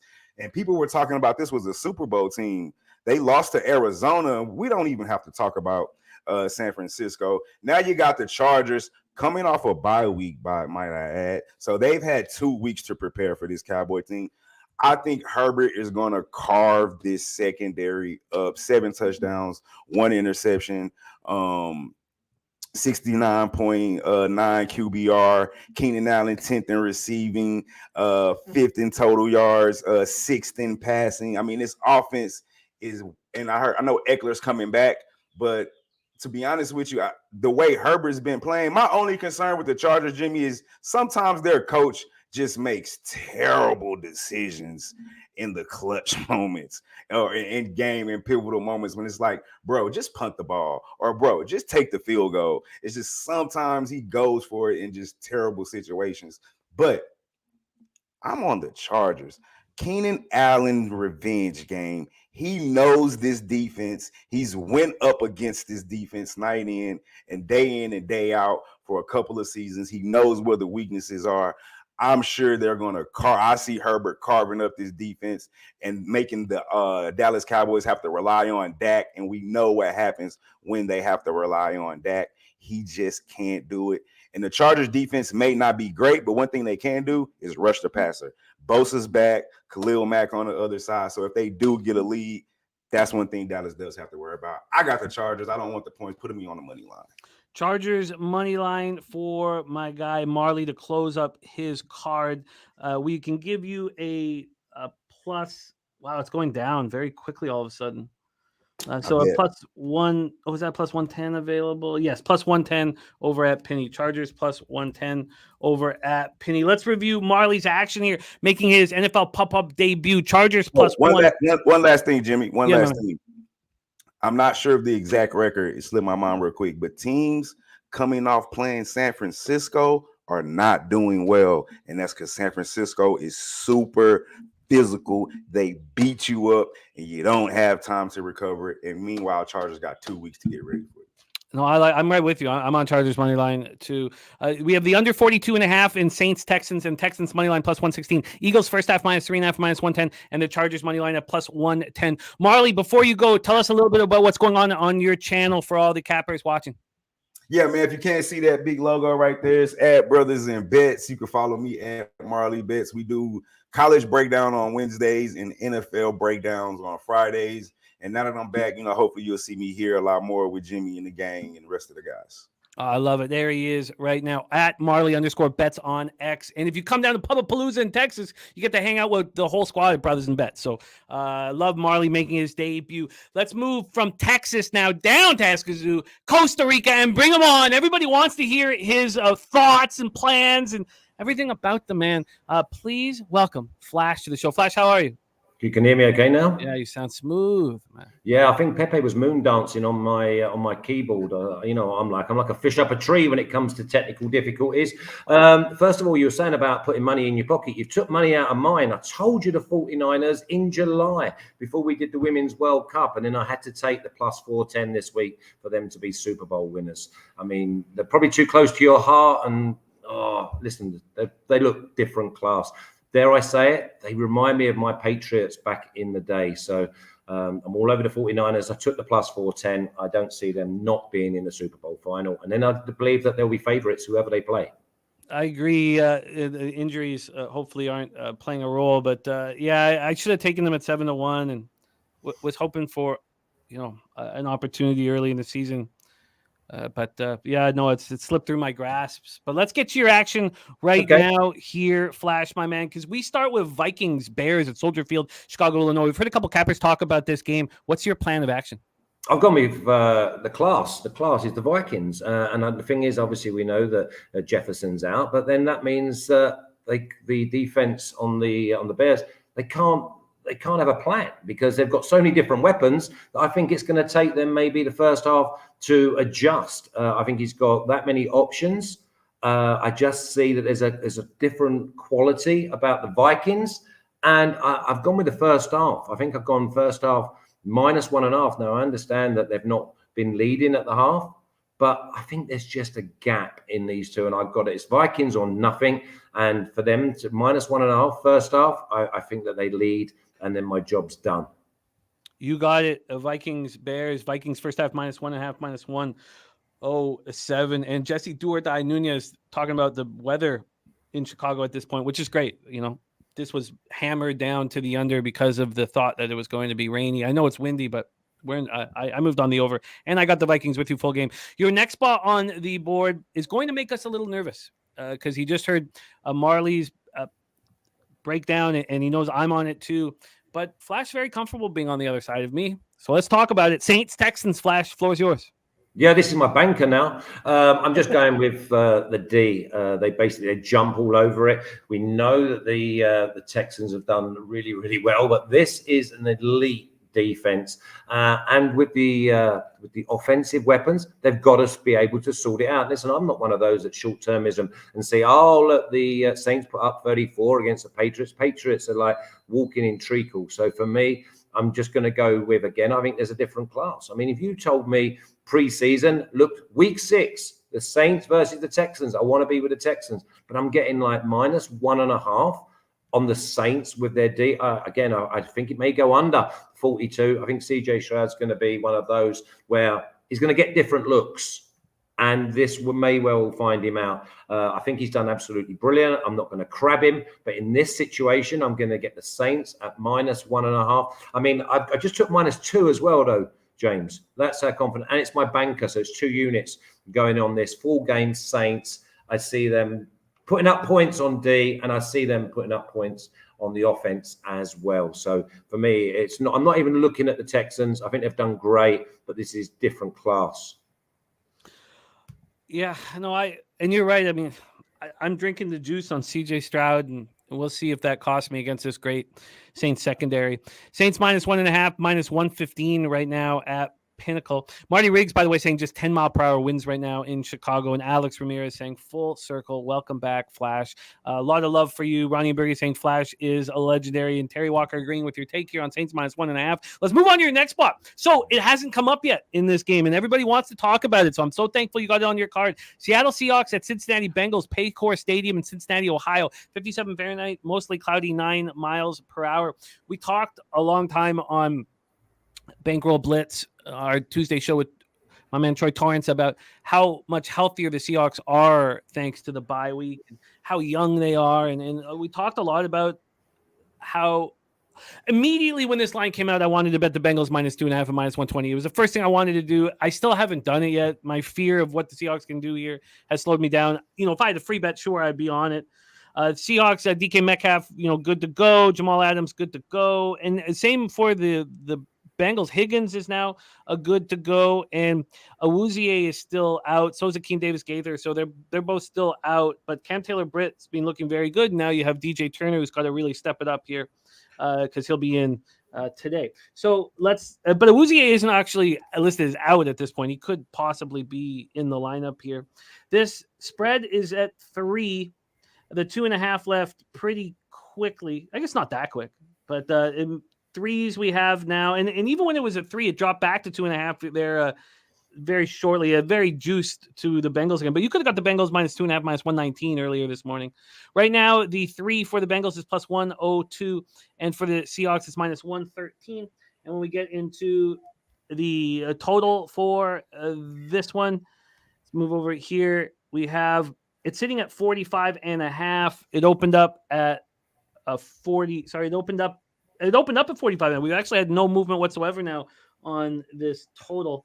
And then when we get into the cash flow for this one, a lot of cappers in the chat have wanted to talk about this game. I'm so happy that you have it on your card, Flash. Cash-wise, 73% of the tickets are on the Bengals and 65% of the cash.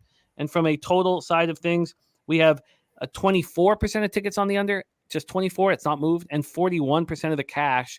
Take it away, Flash. I can't wait to hear your breakdown. This is probably the most interesting of the 1 p.m. games, Seahawks-Bengals.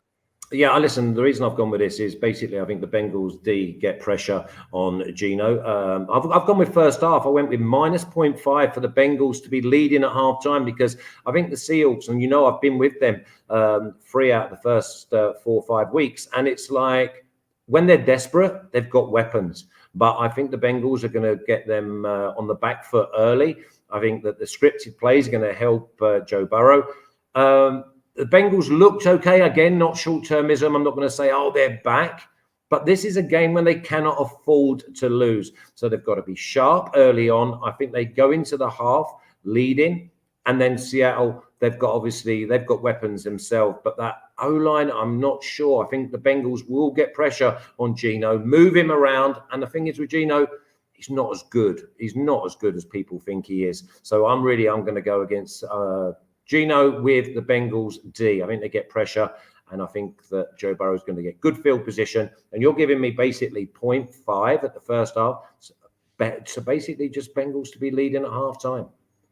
Yeah, that first half minus half. It's a real interesting way of betting it because you're still getting a fine line minus 119 just by leaving the money line, leaving the push out of it. Because the money line, they're minus 146. Yeah, massive drop. It's 20 cents.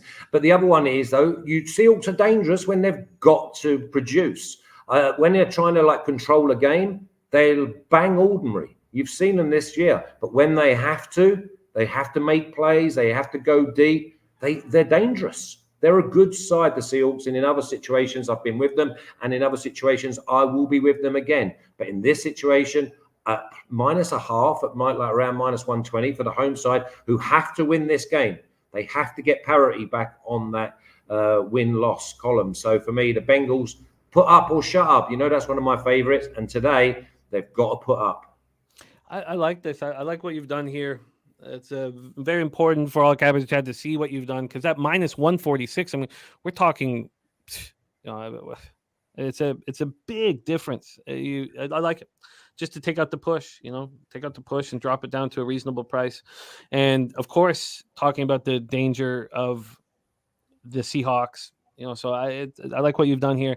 Let's move on to your next spot on the board. And here's another spot where you are going up against me, which does concern me. You're with Mikey M. So it's Mikey M and Flash against Ragu and myself. Lions, Buccaneers at Raymond James Stadium. Take it away, Flash. Yeah, I like the Lions. I really like the Lions. I think the Lions are strong. I think they're brave. They're not naive in the way that they're playing the game. Obviously, I've got the Bucs coming off and being fresh. But I'm looking and going, right, Detroit, Lions put up 24 points. Do I think the Bucs are going to put up 21? No, I don't. So all of a sudden, obviously, I looked at the Lions at minus 2.5. I know they're minus 3 now. Happy to still go with the Lions because they're strong on both sides of the ball. And it's almost like they're growing before our eyes. They're starting to believe themselves. And remember, this is a side that beat the Chiefs on day one. All right, we could say that it was Tony obviously was the Lions' best player there for dropping every single reception from Patrick Mahomes. But I just see the Detroit Lions are dangerous. I see the Bucs average at best. We know that they're okay on D. They're okay on offense. Okay, don't get it done against a side that are looking to go deep into the season. So for me, I did see the Lions at minus 2.5. I prefer that. But if I've got to go with a minus 3, I can only go with the visitors here. Let's see what we can give you for your final spot here on the board. We have the Lions. If you want the 3, it's minus 105. If you want the 2.5, it's minus 130. No, I've got to go. I'm happy to go with a push. I mean, I do believe that this is probably 24-17, so I've got to go with it. I think if I'm winning, I'm covering the 3. Worst case scenario, I'm getting a push. I'm not going to pay 35 cents on the hook, Oh, I feel you. Here. Lions minus 3 at minus 105 for our guy, Flash. Let's review Flash's action here. He's 2-2 on our showdown, 0.21 units. He's got the Vikings first half minus 1.5 at minus 107. Saints minus 1.5 at minus 115. Bengals first half minus 0.5 at minus 119. And the Lions minus 3 at minus 105. Flash, we miss you, man. Please follow everybody. Please, everybody, follow Flash on X at Flash_37. And Flash, what's going on for you this week, my man? Yeah, obviously it's international break, but I'm just preparing the AFCON tournament, which is the African nations, like the World Cup of the African side, which will be unbelievable entertainment, and there's really good spots, and that will be in January. But obviously, all the European soccer comes back on Thursday and Friday. And I've already started with the 9 races. And I'll tell you a little snippet already that Godolphin don't believe they're going to have as much success this year as they did last year. Last year, we had 5 of 9 winners at the Breeders' Cup. I'm looking at the American horses and maybe a sprinkle of the Coolmore, Aidan O'Brien, to bring a couple in. Because at the moment, before obviously they're going to make a decision in the next sort of 10 days on who's coming across. At the moment, there's some big guns coming across from Coolmore, but I'm trying to put a line through Godolphin. I love the sounds of that. And Aidan O'Brien's been very, very good to us. He's got a new one out, by the way, City of Troy. It looks like a proper animal for next season for the Guineas. May go on and be like favourite for the Derby. It is head and shoulders. It won the Dewhurst yesterday by about 8 lengths, going away up the hill at Newmarket over 7. Looks like a proper animal. City of Troy, Aidan O'Brien's horse. And listen, they had Augustus Road in this year. They've got so much. I love it, Flash. Thank you for making time for us, and we need to have you on our Big Breeders' Cup show up here. Keep getting that cash, and please follow Flash on X at Flash_37. Flash, my man, thank you so much for making time for us. Good luck to everyone. May all your bets be winners, huh? There he is, our guy, Flash. We go from Escazú, Costa Rica, up to where we all want to be. Las Vegas, Nevada, for your next guest, the star of our big show here every Monday at 11 a.m., Medicate Mondays. Please welcome Dutch Boy Fresh to the show. Dutchy, what's good? Jimmy the motherfucking bag. How we doing, my guy?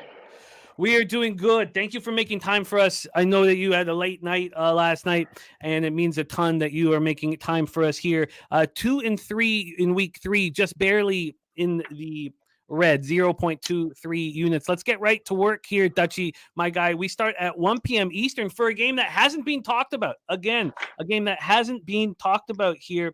Carolina Panthers at Miami Dolphins, Hard Rock Stadium in Miami Gardens, Florida, 85 Fahrenheit, partly cloudy, 8 miles per hour. We have Miles Sanders out, so Chuba Hubbard going to be getting a ton of run.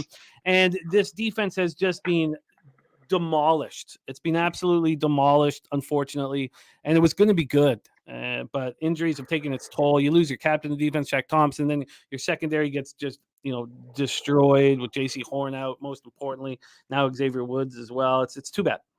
For the Dolphins, sadly, Achane, we won't be able to see, 21.7 mile per hour touchdowns where he doesn't even look like he's trying. A knee injury, he is out, so it's Mostert.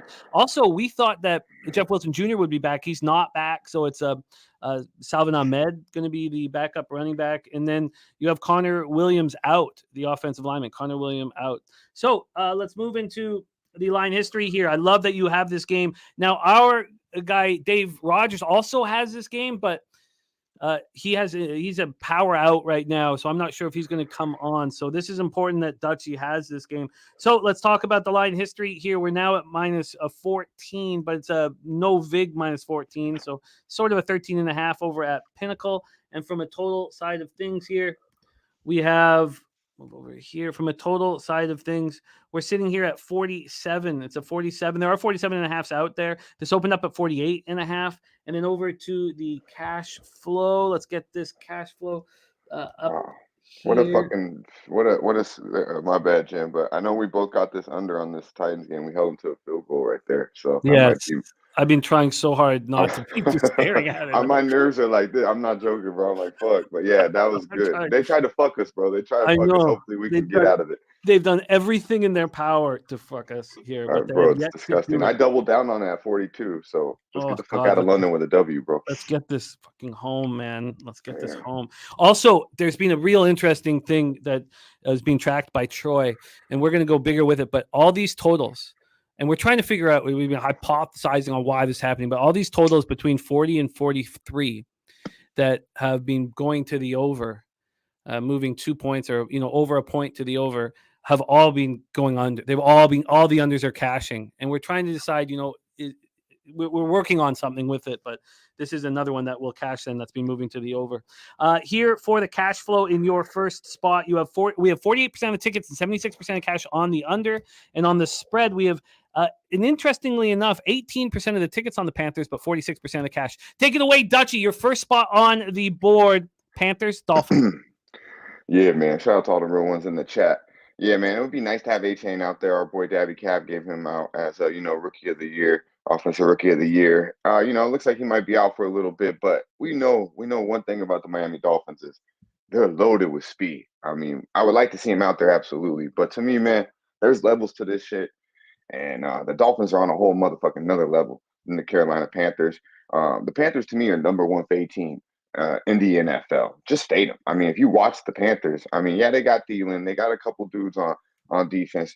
But, I mean, Bryce Young is not ready. He's not ready to be an NFL quarterback. Said it from day one, and I'm going to stick with it. He's awful small out there, but just truly, the game is too fucking fast for him. And the Dolphins are looking, as you've seen, I mean, they scored 70 motherfucking points on my Broncos this year. They're looking to make statements. They have an offensive genius over there on the sidelines, and they got Tua playing at his highest level, extremely confident, and you got probably the most dynamic player in the NFL in Tyreek Hill. So Mostert's been playing out of his mind as well. I look for Miami to continue to do what they did. I locked this in at 13.5 early in the week. The Dolphins, both home wins have been by 15 plus or more. They're scored 31 points or more in both of those games, and obviously dropped 70 at the crib in Miami as well. Now the Panthers, as I mentioned, they've been an auto fade for me. They're especially on the road. They're allowing 34 points per game on the road. I don't believe this game will be close. I don't want to spend too much time on it. I think the Dolphins run these boys right out of South Beach. We can give you the -14, -105. On my sheet, it said, or on my thing that tells me all of the different lines, it says that it's moved to plus money in Miami, but it has not. So -14 is good money. -14 at -105, and Dutchie and I start the day with a win. I pushed the first half because that was my double up on it, but I watched that, seen that. Yeah, that was pretty gross too. Dutchie and I getting that cash here to start the day.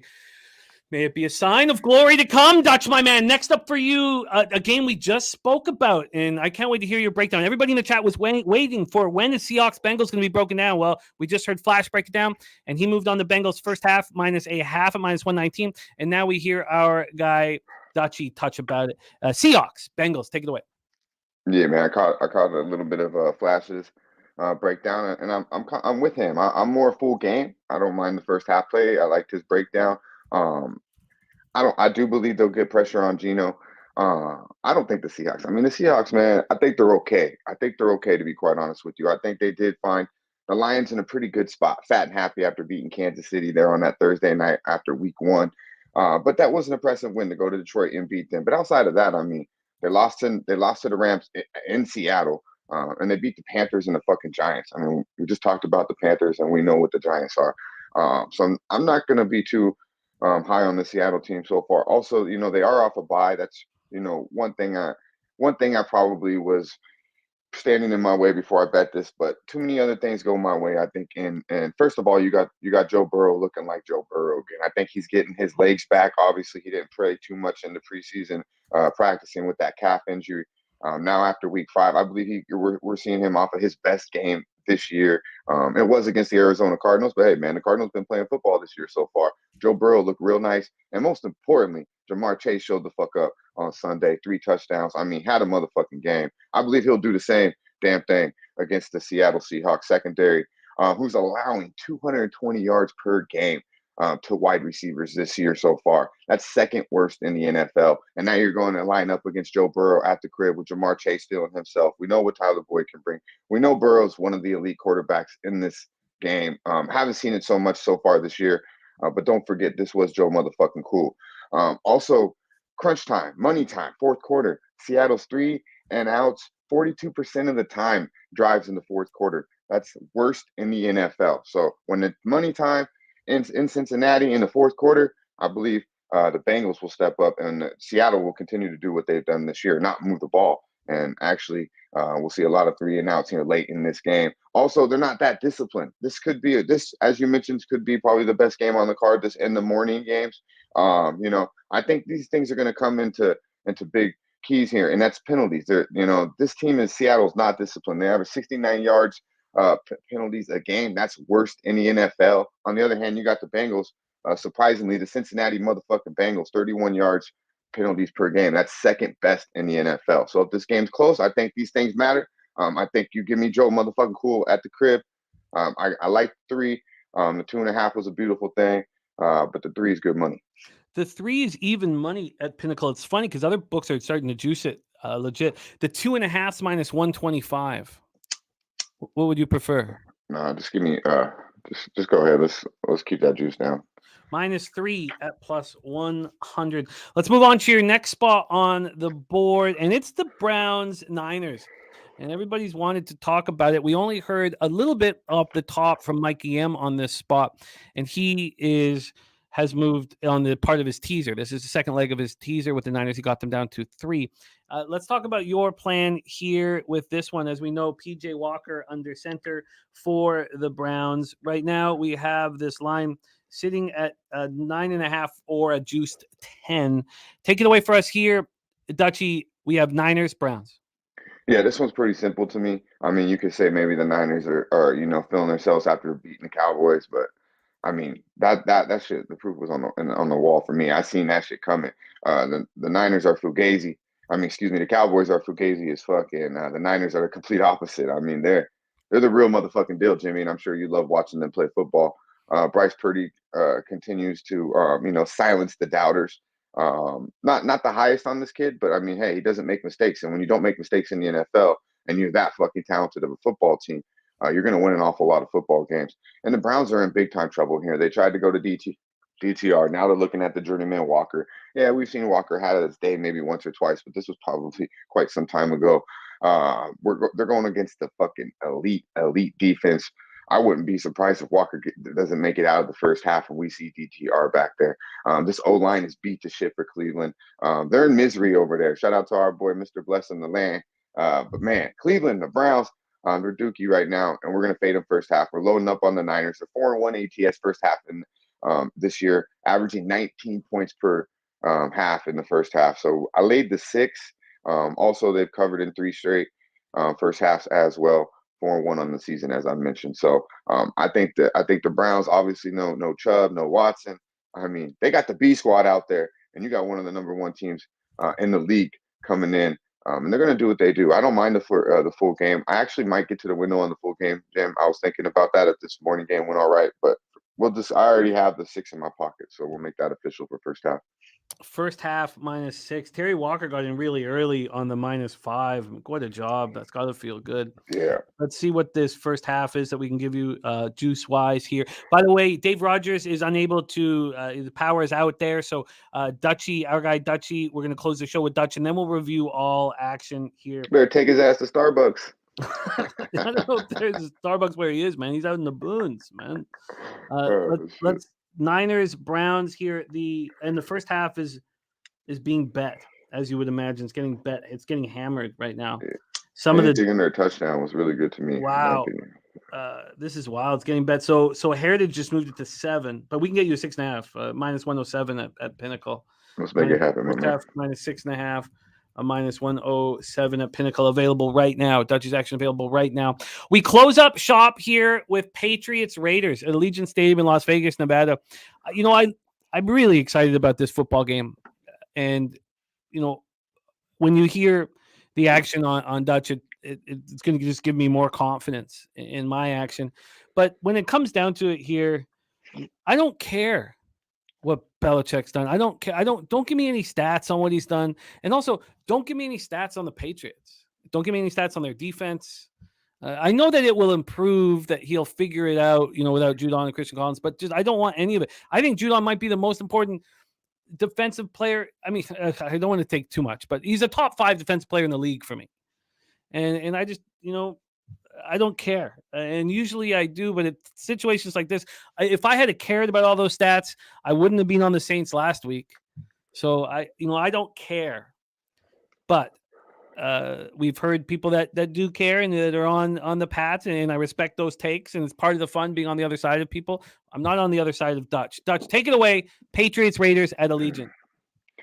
Yeah, man. So this game, and we'll start it off by saying I was wrong. Great call by you last week on the Saints. I thought the Bill Belichick Patriots would bounce back.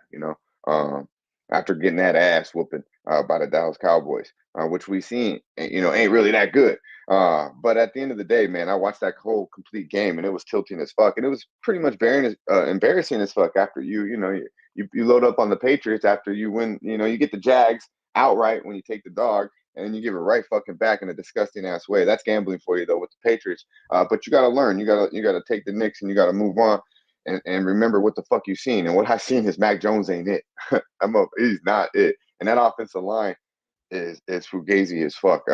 Yeah, Crosby's gonna have a day. This to me has literally last week all over it. It literally has the same feel as last week with the Packers on Monday night against the Raiders. I think it's gonna be the same type of game. I think you can see Jacoby Myers do his thing. I think Adams is even going to be a little bit more healthier. And Jacobs is continuing to find his legs, kind of like in Burrow. Didn't do much, was holding out the whole time. Not really injuries, but when you're not with the team, training with the team, it's going to take you a little bit of time. Remember, this motherfucker was running over everybody in the NFL last year. I look for him to have a big game today. But realistically, man, the Mac Jones, they've already came out and said he's on a short leash. His confidence is probably about as low as it's going to fucking get since probably when he had his shirt off in that Alabama pick. You know, it's probably about as bad as it's going to get for him. He's in the dumps, bro. And I don't believe no one in New England's happy, honestly, right now. So I think Bill Belichick might have moved on. It seems like from a coaching standpoint, from what I've seen, he might be ready to get the fuck out of New England because he doesn't have too much talent there. And as you said, his best player on that team is not playing football. But you know, it's pretty embarrassing. I heard a stat this morning that the fucking Red Sox have scored more points this in October than the New England Patriots, and they haven't played since week 1 of the fucking October. They haven't played since the first week of October. Shout out to the little motherfucker Jose. There you go. There's something to smile about for your Red Sox. But that's some crazy shit. They averaging 11 points per game, Jim. 32nd. They're 32nd in the NFL, damn near dead last, allowing 26 points per game. That ain't good. I mean, that's a 15-point difference there. And you know, say what you will about the Raiders, man, but I do believe with Jimmy G back there, as long as he's not throwing motherfucking interceptions. I mean, he's got 68.8 completion. So pretty much when he's not throwing it to the Raiders, he's throwing it to the other motherfucking team. He's got 7 interceptions, bro. Just stop turning over the ball. And I believe the Raiders will win this game, maybe even a little bit easier than they won against the Packers. They are 8-4 ATS last 12 at the crib here in Sin City. And as I mentioned, Jimmy, man, he's got weapons all over. He's completing it right under 70%. They're doing their thing. The Pats are 1-4 ATS this year, and 2-4 straight up last 6 on the road. I believe Crosby has a huge game. Attacking Mac would probably see little Bailey Zappi, and he'll be running for his fucking life as well. I believe Mr. Jacobs will run all over this boy, and then also Josh Jacobs will run all over these boys. And I do believe Jimmy won't turn the ball over. He probably will have 1, but don't give me 2, motherfucker. And I think he'll eat up the secondary, who's real suspect as well, Jim. So I'm looking for the Raiders to handle business here, but I do believe it will be methodically, nothing too crazy, because the Raiders really aren't that great of a football team, but I believe they are better than the New England Patriots. I'm on the under as well. 5 of the last 6 games have went under for the Raiders, and 4 of the last 5 games have went under for the Patriots. Everything I've said has went right to the under, so that's why I'm on the fucking under. I think the clock will be moving, and the Patriots won't be doing too much. I'm right there with you on both spots that you are. I got the 41.5 on the under. I don't know if it's moved or not, but that's what I got. Yeah, you did, and it's all good. It's right there. We can even give you a little bit less juice, minus 106 over at Pinnacle. And then the Raiders minus 3.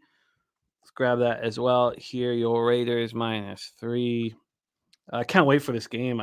I'm shocked that I'm this excited about it, but I guess it's not about like I couldn't wait for Georgia State game last night. It's not about what's the most exciting game. It's what's the most exciting game to you and to your bankroll. Right. Like what exactly, man. I was up early as fuck, bro. I didn't fucking go to sleep till 2:30 in the motherfucking morning. I'm up watching this Baltimore game because I got 2 units on. I doubled down when it went to 42. I was like, what the fuck's going on here? This shit's going the other way.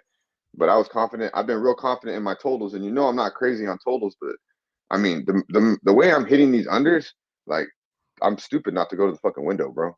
I love I mean I'm over 90% of my bets are unders. I'm right with you here on totals. So we can give you an option here though. The lines move towards the Patriots. Do you want the minus 3 at even money or the minus 2 at minus 125?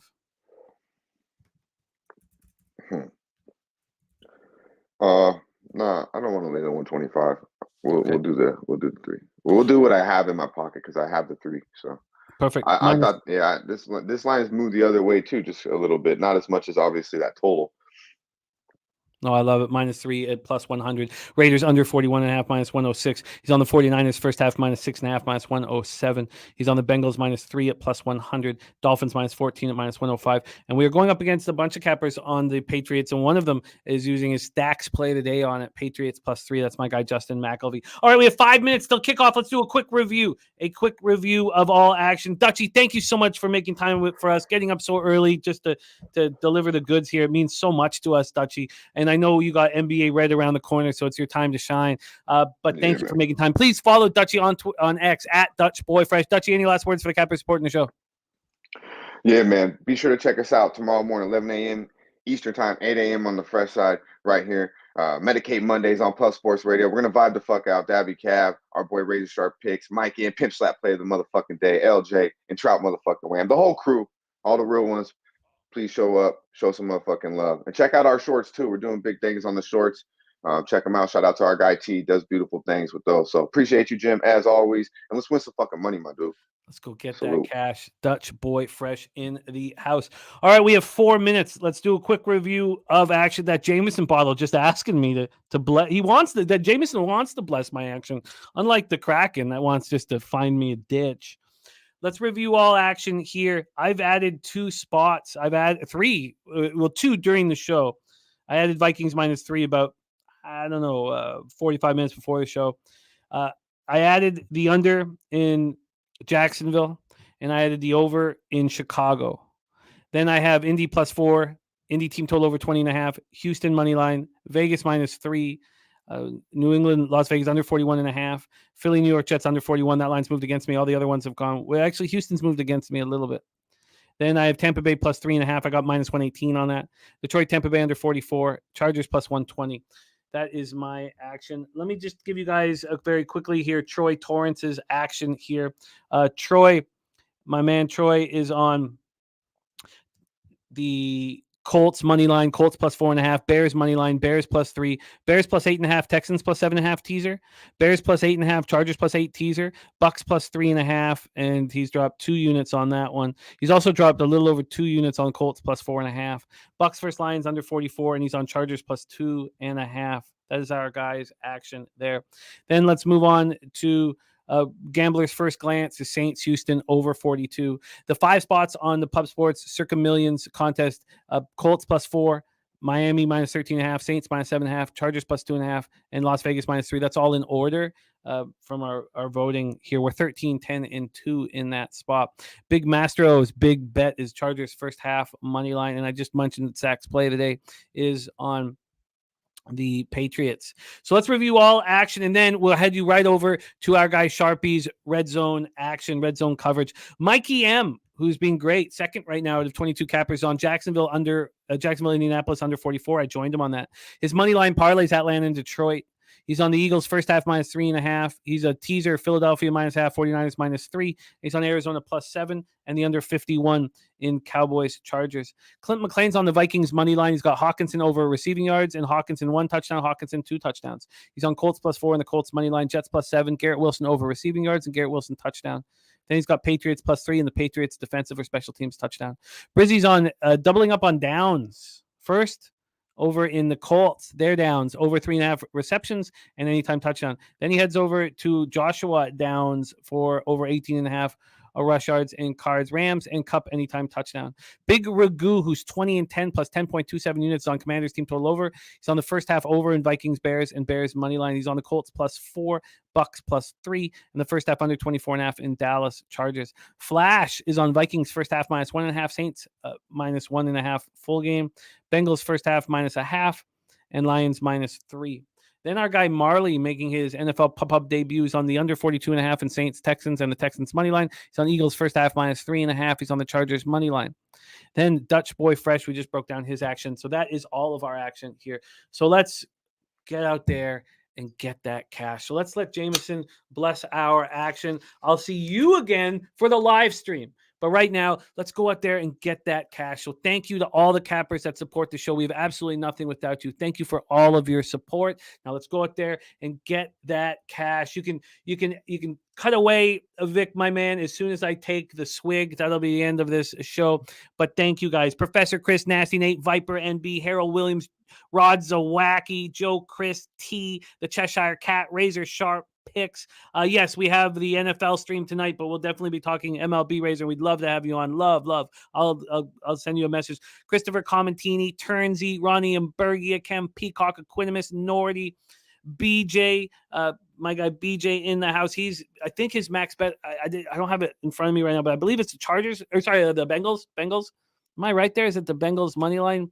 BJ, Jesse, Do or Die, Nunez, Jared TG, Gagnon, Stimmy, Terry Walker, Man Bear, Pig, all of you guys, Dom, Play, Perky, Alex Ramirez, all of you guys, Cheshire Cats, Benny Penny Bombs. Listen, Nasty Nate, we have absolutely nothing without you guys.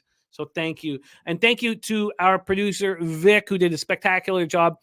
Thank you, Vic, for subbing in for Jose, who's in a ditch somewhere in Tennessee. That's our show for the day. Let's go out there and get that cash. Let's have a big week. We need it. We're already up. Already cashed that under over in the UK. We need more. We need more. And we need more. Let's go out there and get that money.